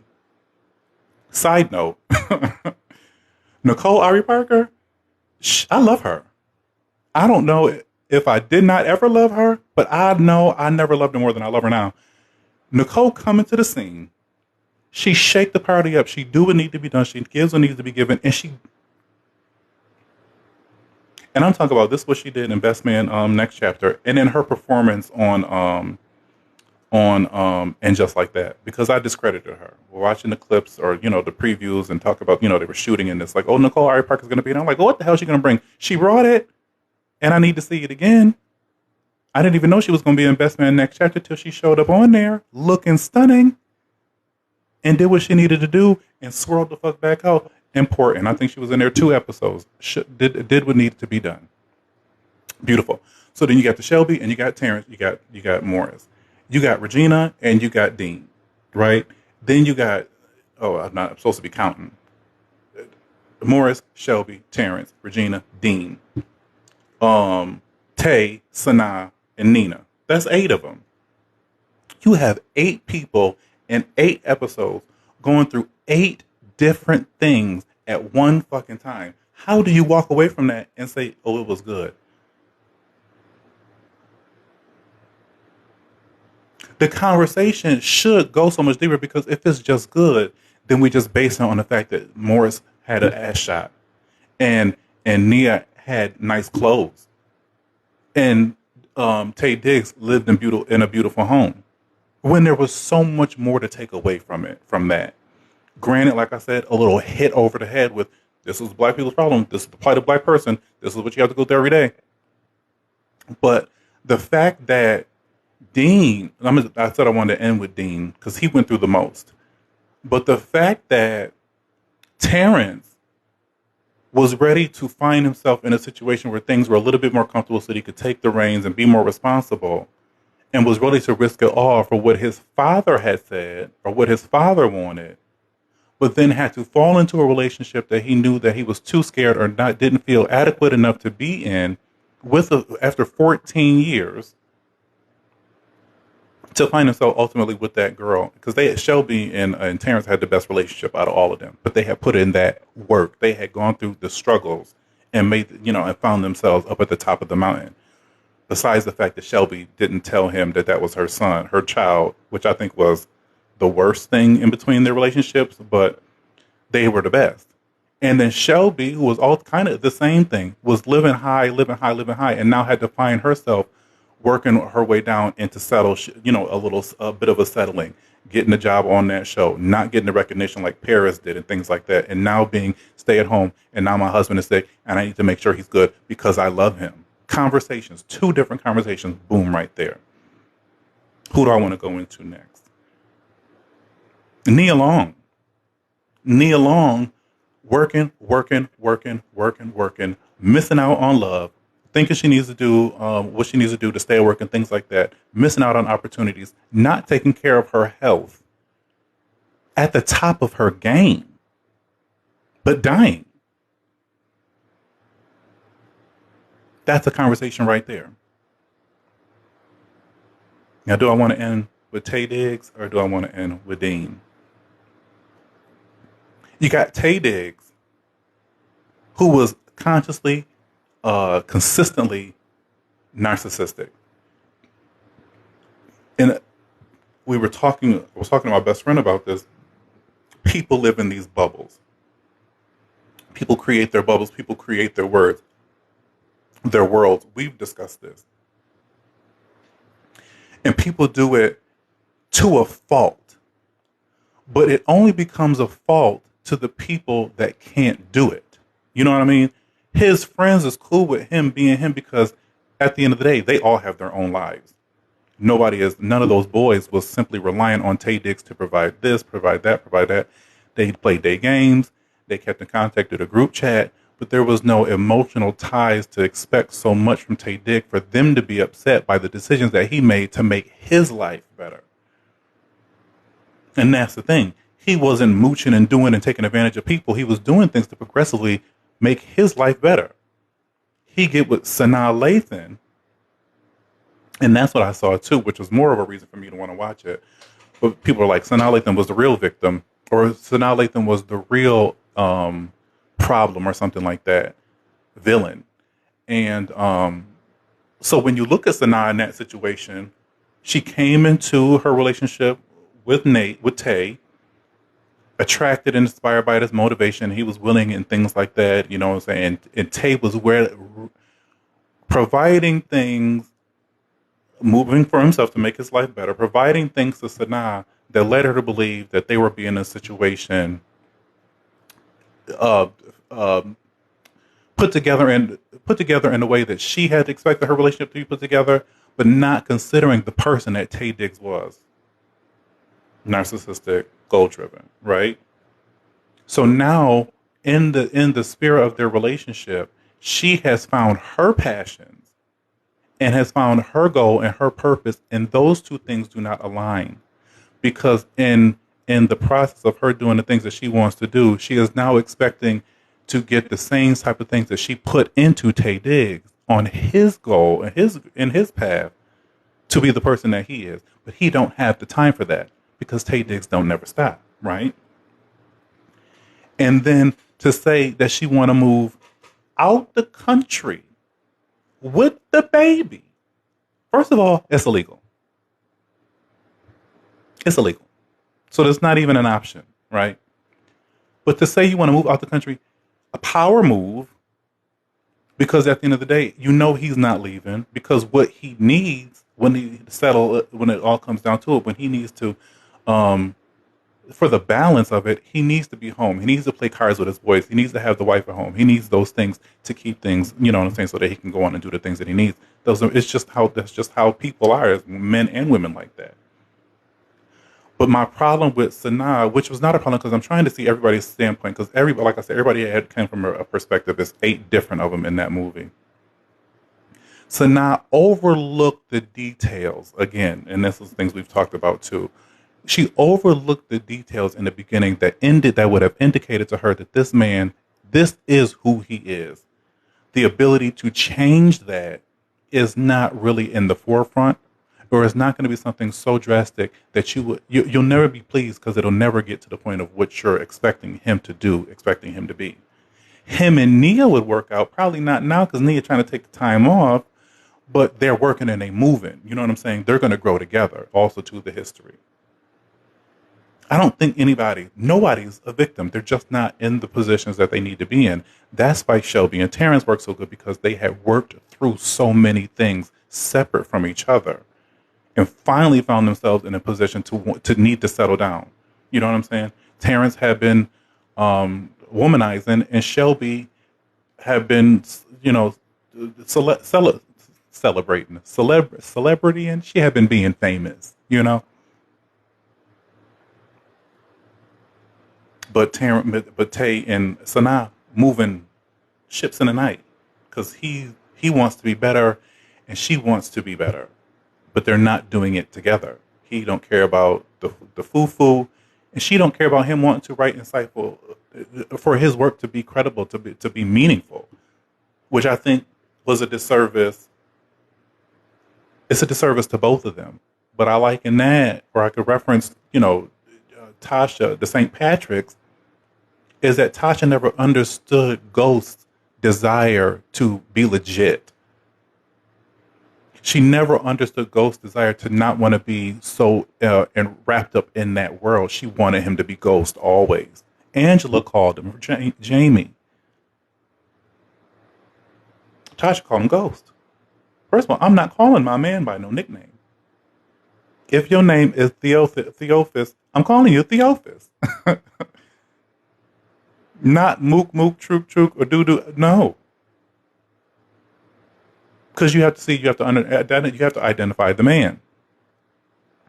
And that is where they disconnected Sanaa and fucking Terrence. They didn't identify each other.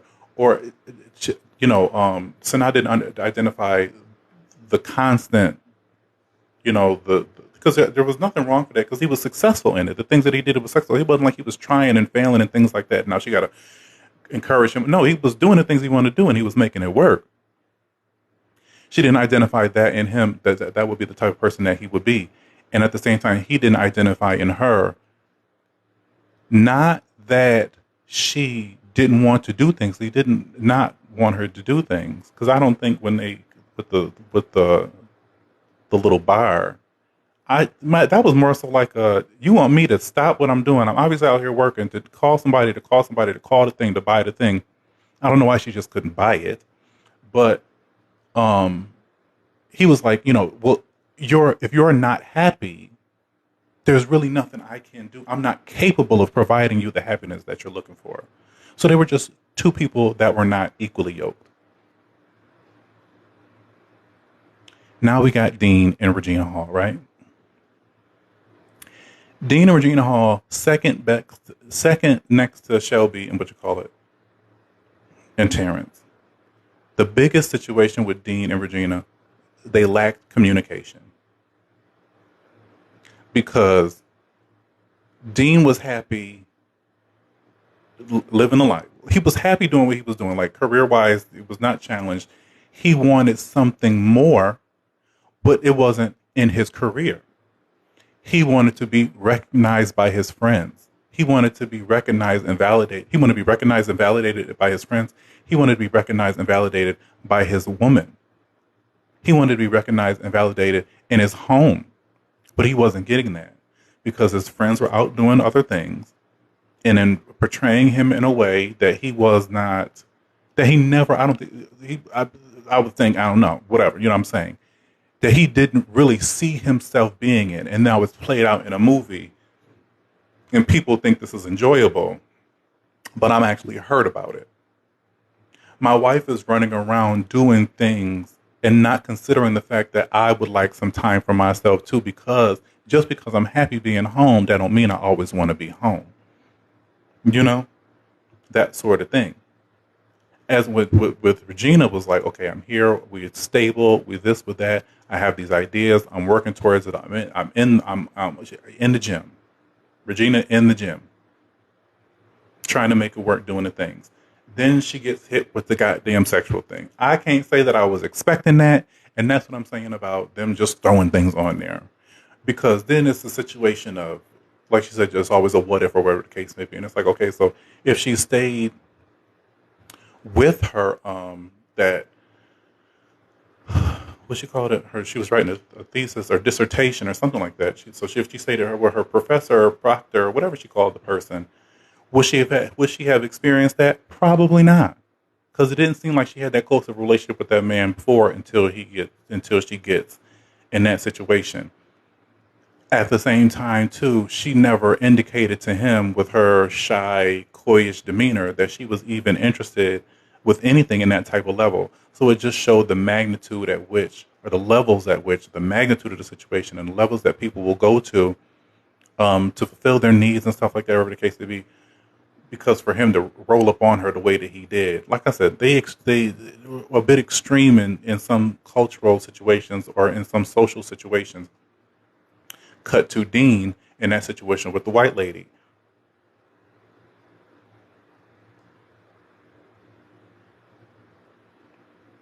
I'd like to think, as a child, let's say I'm not fearless.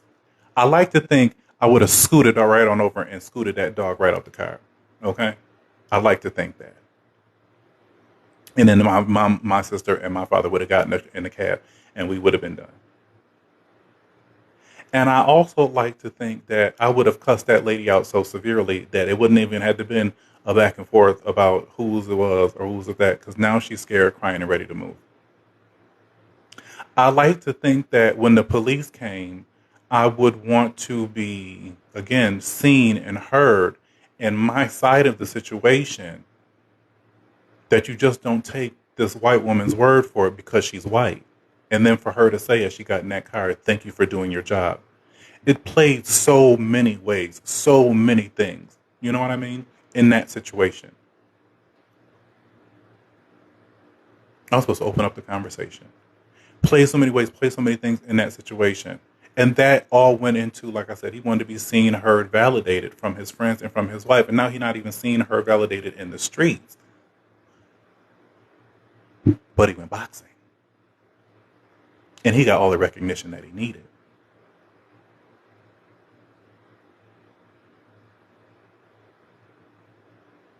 Then there was a situation where he runs up on the girl and he goes through three different options of how he would have responded. I definitely would not have gone through three different options, because I'm either pulling up and I'm letting the Lord use me, or I'm walking right by, or whatever. I might throw a pebble at the table. I don't know. That's petty ass too. I don't know, because I'm either pulling up or I'm pulling off. I'm not going through three different options of that.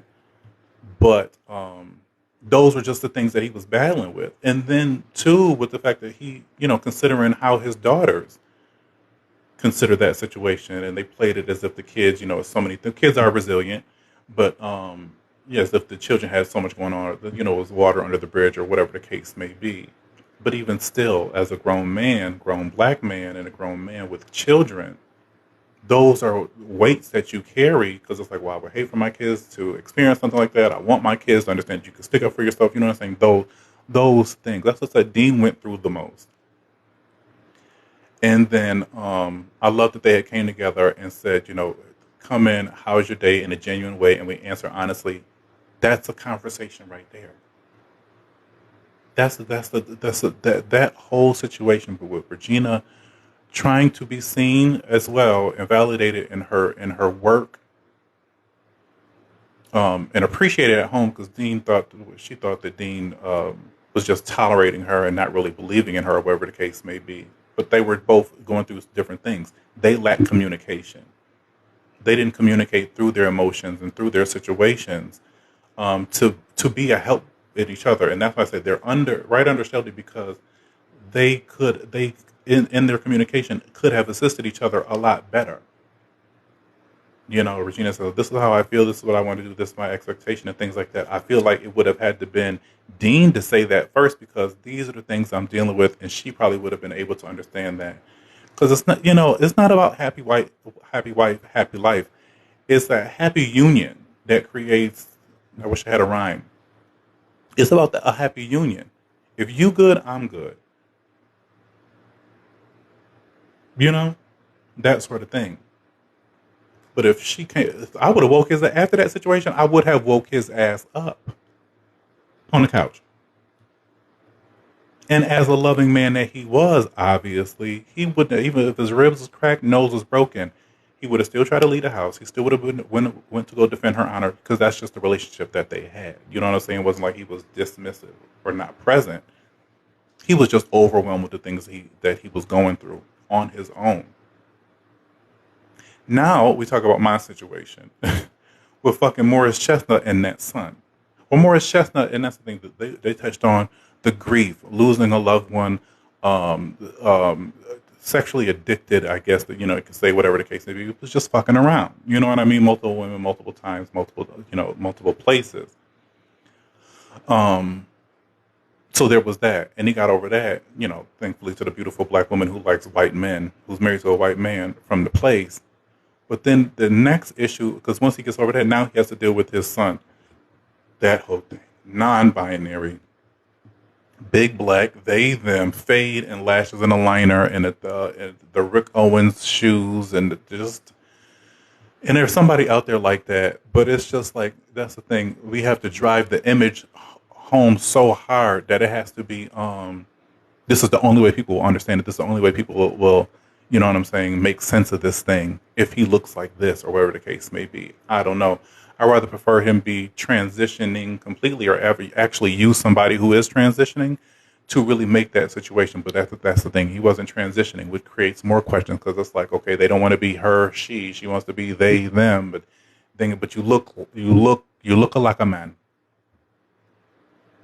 You look like a man. Okay.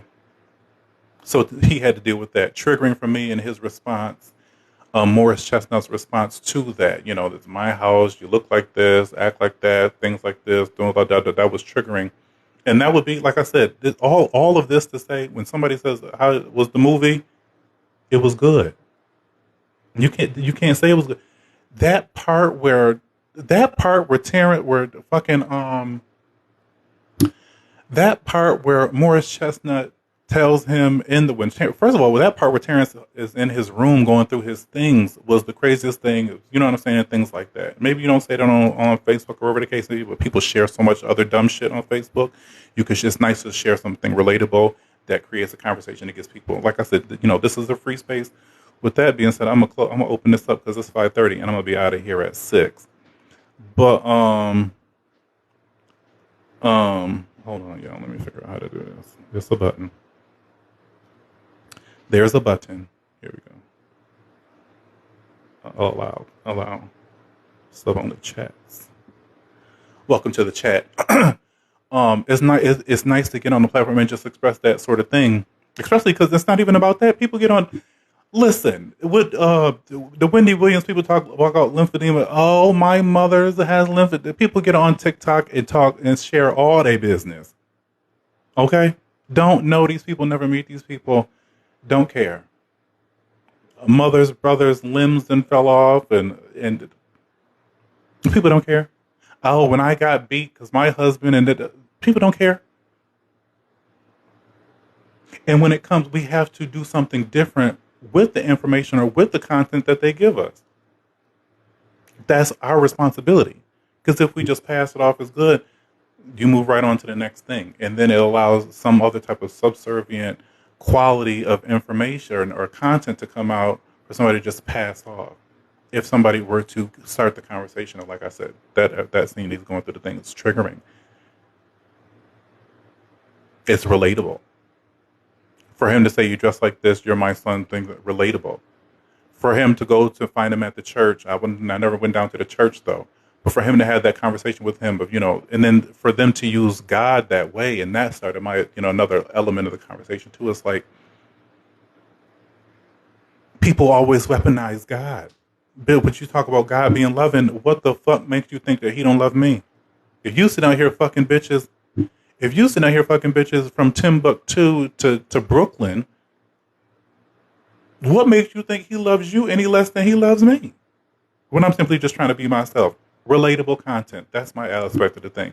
Also, too, I really love, like I said, that part where Regina think, when we see each other, ask each other genuinely, how are you today? And we answer honestly. Beautiful. Love that. Nia Long, doing everything she can, trying to take care of her, but neglecting her fucking health because she's trying to strive to be the greatest as she can. People don't want to talk about their relationships to be like, okay, well, I really don't love my husband or I really don't love my wife. You know what I'm saying? And not to say that you don't really have to love them, but like Michelle Obama said about Barack, and I'm sure he had a couple things to say too. It was a period of 10 years I didn't like that man. Period of 10 years, I don't think she said I don't like that man. Yeah, I think she said where I didn't like my husband. But if she followed it up with, I don't know, 10 years a long time and not a long time, a subjective, objective perspective, whatever you want to call it. But it's honest. Even if it's not their truth, it's an honest truth to people out there. But it's like, the kids are young and we're going through this. And she was like, and I'm changing diapers and you're on the golf course. Like, that's real shit. You know what I mean? So now saying I'm trying to start up this business and I'm really passionate about it and I'm putting in the work and I'm getting the accolades, but I'm not getting the accolades from you. That's real shit. And Terrence, I'm not fucking Terrence. Tay Diggs wanted somebody that was going to be at home and take care of the kids and help him along his ride. So he probably would have preferred a socialite. Probably would have preferred a Shelby. Equally yoked. People don't want to talk about how they're not equally yoked. So that's another reason. Oh, it was good. Like people didn't want to watch Malcolm and what's that? Malcolm and with Denzel's son and Zendaya. People don't want to watch that because that's their life being played out on a Netflix program. Constantly arguing, moments of passion, but back to arguing. Sometimes you gotta fucking watch it, see how you came out of that, and see if they didn't come out of that, you might have to move the fuck on. You're not tied to that. I don't care about a documentation, and that's the thing too. You have to do what makes you happy, because without a doubt, Sanaa went to Ghana because Sanaa wanted to move to the damn Saint Pierre in the beginning. Then she wanted to move to Ghana. She wanted to do something to make her happy. When she talked about being connected to the culture and connected to the people, I absolutely understood that. Because when I went down to New Orleans, the connection, the culture, everything is there. Being in a more relatable space encourages somebody else to get the fuck up out of the town that they're in. But people feel confined and feel bound. So many elements, 8 people in that thing, 8 different experiences. None of, except Shelby and Terrence, but it's different, men and women or whatever. They were the only ones that kind of mirrored a situation of finally settling down or finding themselves. Well, not even so much so, because Terrence was actually kind of elevating and Shelby was the one really coming down. So then, too, different experiences, 8 different experiences happened in that thing in the conversation. And then, like I said, the political and social, the cultural and social issues that they touched on. Oh, it was good. Some of y'all got fucking gay kids. And that's what they is. Gay kids. And gay is everything. Lesbian, because you're gay. You're happy and you're living your life. So you're happy. Dealing that conversation, especially out here using God as a weapon. That was probably a lot harder than it was for me to watch for some people. Because they relate to what the fuck, how the fuck Morris was. Oh, it was good. Besides the fact that it was beautiful and it was not too far from a Tyler Perry production, I liked the way that they acted out the story, or how it came together collectively. Individually, it would not have worked, but how it came together collectively, especially when the Sanaa and the girl left. And that's the thing, beautiful. None of them kids looked like they could have came from them parents, but they was all beautiful kids. except maybe Shelby's daughter, but not really because that daughter, did she have pretty eyes? I don't know. Either way, none of them kids look like who they would have came from, but they was all beautiful kids.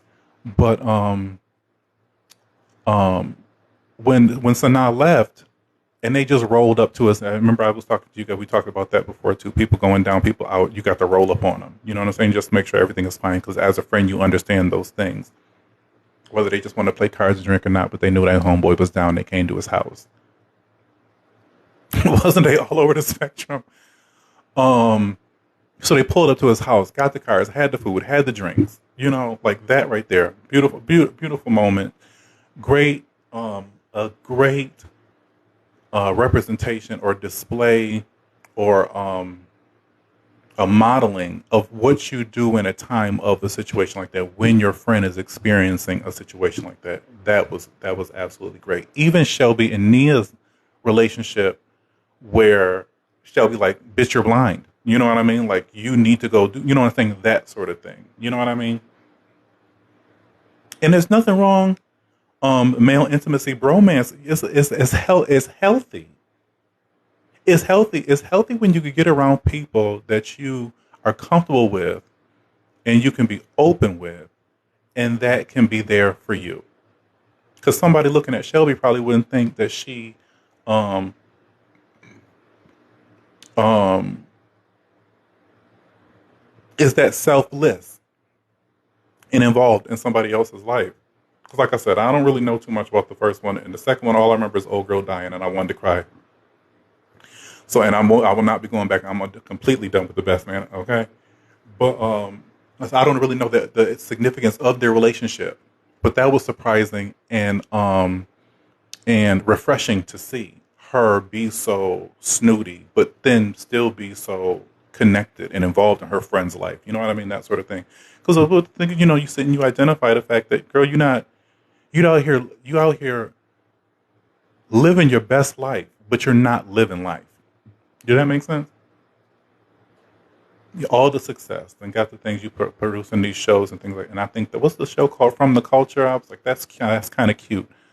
If BET was what it need to be, it would definitely be able to have a show like that on there. But they don't want that for us. Either way, that sort of thing. But that was my takeaway from the Best Man final chapters. Beautiful and insightful if you saw it. Definitely things you could talk about. You could talk about any one of those topics in your friends groups. Any one of those topics. The fact that you get to a book club meeting and ain't nobody. Let me tell you what the book club meetings we used to have at my house. Okay, ain't nobody read half the book, but the drinks and the food was there, and the giggles was right behind it.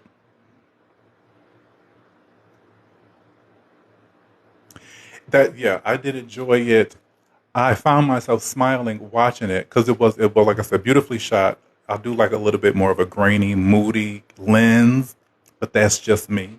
I was just watching fucking Ray Donovan and fucking How to Get Away with Murder. So then I jump into this, and that's why I did watch it too, something light, and it was definitely light, beautiful, beautiful. Um, Listen, the book club was no books. We was just clubbing. Okay. Um,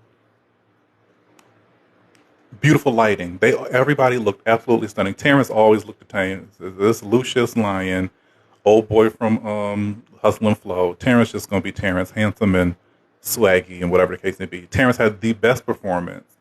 Terrence, and Happy New Year's. Terrence, and sadly to say, that doctor. Everybody else acting was terrible to me. But Terrence gonna deliver his lines. Shelby wasn't bad though. Terrence gonna deliver his lines and do what he need to do, bring in the emotion. And then too, Terrence with the situation with his father, hoarding all that stuff. You know what I mean? And when people, and that's the thing. At least that's what it is for me, because I like a good movie, right? If I ask you how the movie was, tell me things about the movie that made the movie, whether you say yay or whether you say nay. Tell me things about the movie that might, because what you might say nay to, that might interest me, and what you could say yay to, that could that could deter me from wanting to watch it, whatever the case would be. Because like you talk about, oh, they sang and everything. I'm not watching that because I don't like the movie where they get to singing. Okay, but if you tell me, it was a dark moment and a twist at the end, I'm all in. You know what I'm saying? That sort of thing. Talk about these things. If you wanted somebody to go watch The Best Man Holiday, it's like, listen, it's nothing in that movie that's going on in anybody's life that they did not fucking touch on. The only thing they did not connect with in that movie is about being broke. That's the only thing they didn't talk about. And I was sitting here thinking that Regina Hall and them was broke because Regina had the worst wigs, okay? But it wasn't that she was broke, she was focused. You know? So that's the only thing they didn't talk about in the movie was about living a broke life. All of them was well paid, well lived. And that's the thing, like who and Peacock got them houses. I don't think them was sets because that would be more expensive to just rent a home for, 4 weeks. It didn't take too long to make that movie, I'm sure. They didn't put too much into the writing. But they conceptualized it nicely. And I think that was the biggest takeaway. So with that, I did enjoy it more than I thought I would, especially coming into it. Like, oh, okay, how are they gonna do this? But they did it. They did it tastefully, beautifully. Everybody looked so good. Everybody looked so good. Dean was acting real Dean-like. I could not see nobody but Dean. Y'all know Dean? I couldn't see anybody but Dean in his. Let me see what his name is. In his performance, but his, like I said, he had the best story. His character was going through so much. Is he dynamic? I don't know if dynamic is the word I want to use.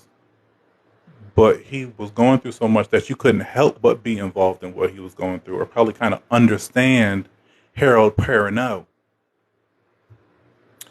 Help but understand or identify what he, what I'm saying, because he went through at least four different things in them 8 episodes. And, you're happy for him too when he found that he was getting. Thank you. I'm glad you liked that. And that's what I'm saying about TikTok. Because when I put that New Year's one, I know it's going to be 10,000 views. First of all, because that's just how my fashion things go. 10,000 views. I think I'm sitting at about 150, or maybe that's Christmas. Even still, I'm not even at 2,000 views on the New Year's thing. So TikTok is punishing me whatever. But I'm not talking about that. But thank you for I'm glad you guys like it. I'm glad. You were entertained by that. The people did come out and serve some looks. We do touch on fashion here at the Kelly Collective. But Dean went through a lot. Ultimately, like I said, I liked it. It was ended nicely in a great place. And no, I don't need to see no more. I don't want to use the word shadow banned, but I might be, because I was getting 3-digit views. And some people are probably happy for 3-digit views, but listen, when you're making $40,000 a year, you don't want to go down to 12, So, and that's just use a robot shot. I can't join the people in. I wish I really could. But I didn't even take. The last time I took a month off. And I think, too, maybe the content, I also lost 200 followers, maybe 250. See, it wasn't on my For You page. I had to go to your page to see.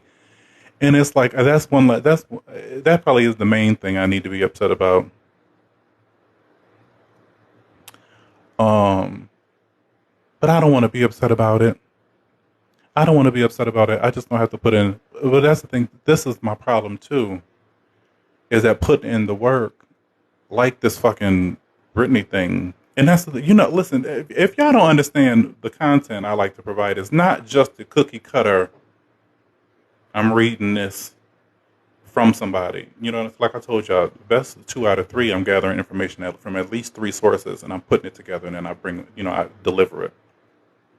The only thing I've ever read straight from someplace else was I think it was the Forbes article on um,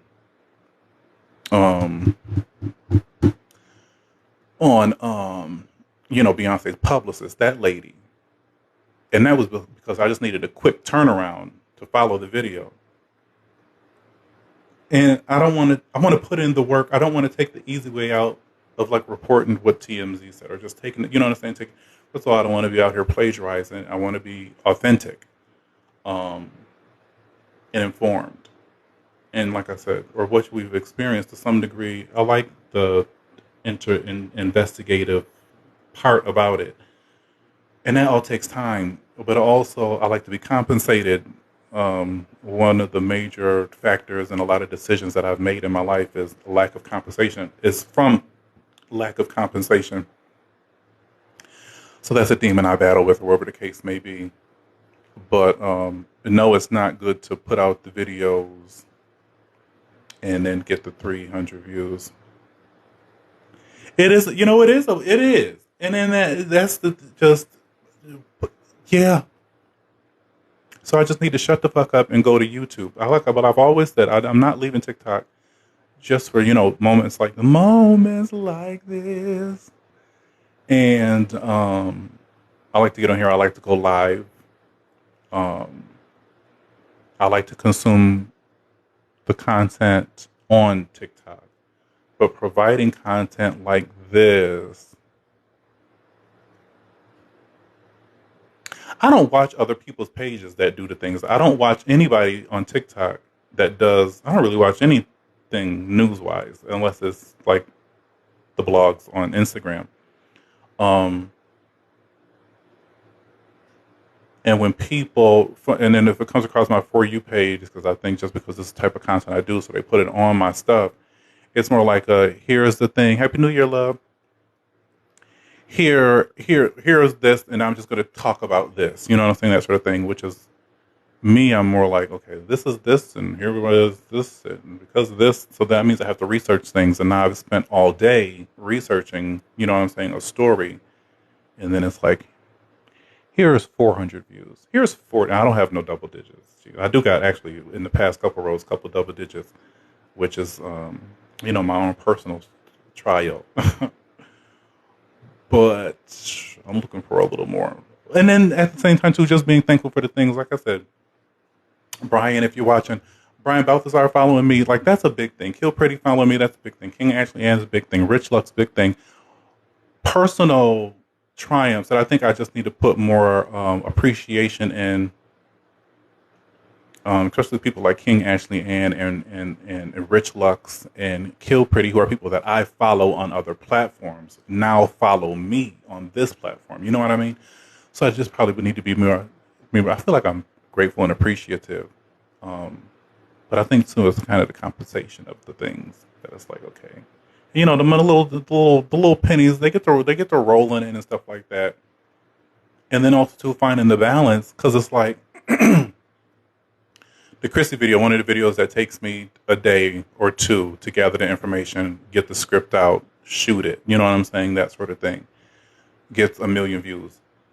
Well, I don't have no video with a million views that I didn't put that time and energy in. I have 3 million plus, because the Chrissy video is at 2 million. The Wendy video where I talk about this is the situation or this is how it happened. Thank you, Brandy. Love you. I am on. You can connect with me. You can go to the link in the bio and click on the Instagram thing, and it should pull up my Instagram and my YouTube. That's a lot of work, and then the other 1 million view is me, the live with me shaving, waxing and relaxing. Excuse me, guys. Waxing and relaxing, which is a lot of work in and of itself, because the time, that was a 5-hour live and I had to edit it down to 4 minutes. You know what I mean? So things like that. So I can't even say get on here and do a quick video, even though I do something like Roy Dell and Al Bastine, and that's not even on with the most views. I think it's the Family Matters one where I talk about the celebrities that are related, which is simply a half hour of my time finding celebrity pictures to match with the thing and putting things, and that's like a 300,000, view thing. So finding the balance in the content is something I've always been kind of conscious of. Um, Conscious of trying to understand how to put it out in a not tolerable way, but in a more manageable way. Because, like I said, I wanted to start the wedding series. I've got to do Portia. I have pictures in the queue ready to go and things like that. And now I have to search this. Here's the message from me to you, right back to me, rubber glue, boomerang this message, right? You got to be disciplined. You got to be disciplined. If you want to accomplish something, if you want to go somewhere, if you want to be somebody, you got to wake up and pay attention and pay attention to being disciplined.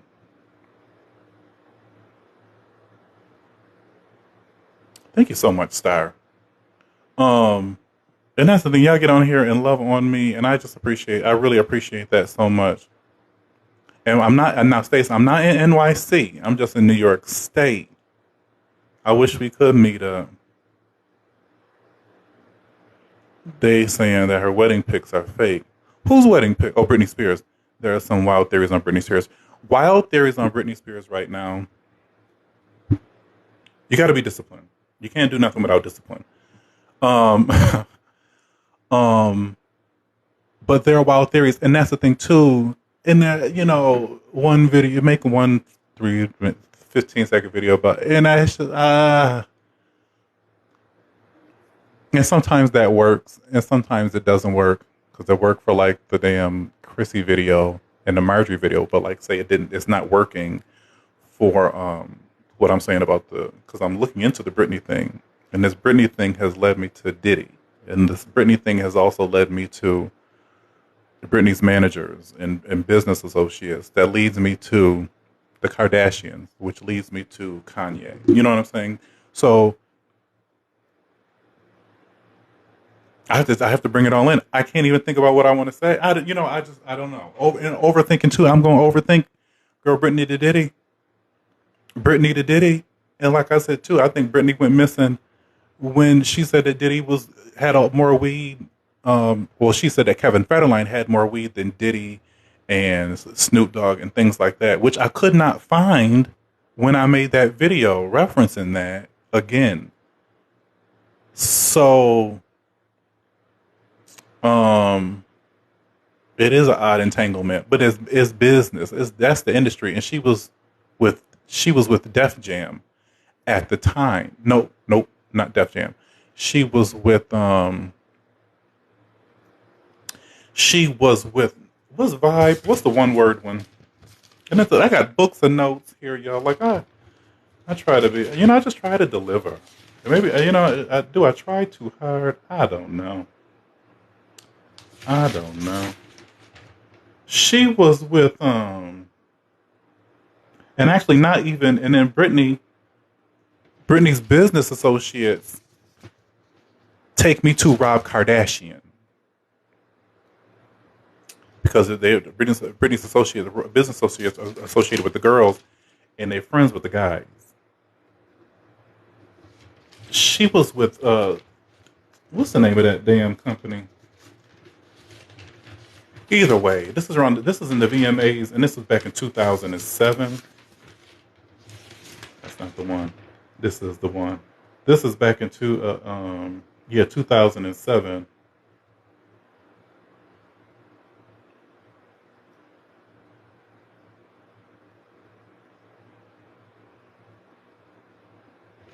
Whatever record company she was with, but it's just a trickle of things, and also too, I don't want to release it because people watch my stuff. You know what I mean? So then somebody scramble up to do a video, and whatever the case may be, and they got to, because you guys send me the videos that people do like me. They never come across my timeline. Even videos where they tag me, if I don't go to my section in the notifications and look at that tag section, I'll never know because they rarely give me a notification on that and it doesn't come across my timeline. So when it comes to doing little samples of, okay, this, that, and the third, this, that, and the third, make them vague, and people love vague and confusing on TikTok because how many times do y'all watch videos and you go straight to the comments and be like, what the fuck? Does anybody get what they're talking about here?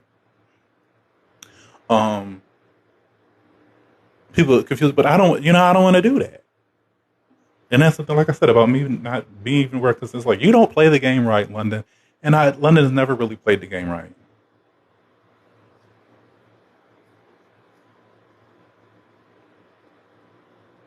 I agree with that. And this is why I came on here.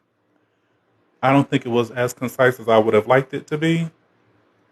But this is why I came on here and discussed the things I talked about today, Orlando Brown and Best Man Holiday, or Best Man Next Chapter. I have every intention on editing this. How long have I been on? Well, just 2 hours. I feel like I've been on with y'all for a spell. Because I just wanted to get it out, do a little intimate time for the Lux gang, and then open it up. But yeah, talking definitely helps. It definitely fucking helps, because then, like I said, as I talk, I assess, and then it's like, okay, well, then here's this, here's that, here's this, here's that, and I move on that way. So I completely agree, and that's something I can get over on YouTube, but it ain't gonna be like it is over on TikTok. And that's the thing too. Like I said, or lowering expectations. Like, I don't know what the next step is. I don't know who's gonna call me. Like I said, Brian Balthazar fucking follows me. Who knows? He might be working on something, and he say, "Yes, this London bloke, and he runs his mouth, and he looks nice, and whatever the case may be, or whatever the case may be. Who knows? And I have to get out of that idea of what I think the direction of this is. Because I've also considered, after being naked and stripping myself, the Middle Eastern men and the South African men, they like me. I could be Portia. You know what I mean? So I just don't know. What I am is impatient and an overthinker. And those are not recipes. Those are not recipes for success at all. Especially if you lack discipline. If I was more disciplined, I'd be in better control, or have a better understanding. Because I would be focused on something else. But that's a message for me, and maybe it's a message for you.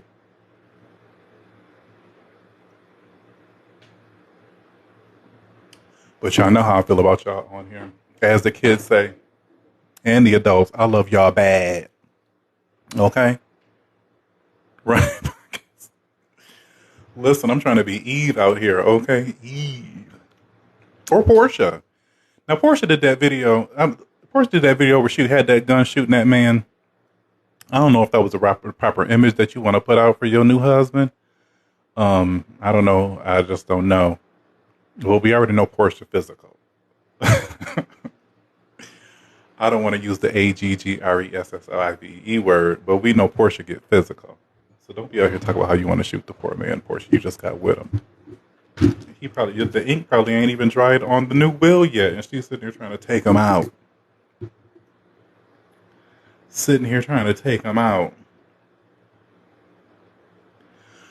Oh. But that was that. I've been on 2 hours and some change. I love it when we get to hang out and get to talking to things. Sit here and listen to me run my mouth, and hopefully you see something. Like I said, it's always something we talk about is something.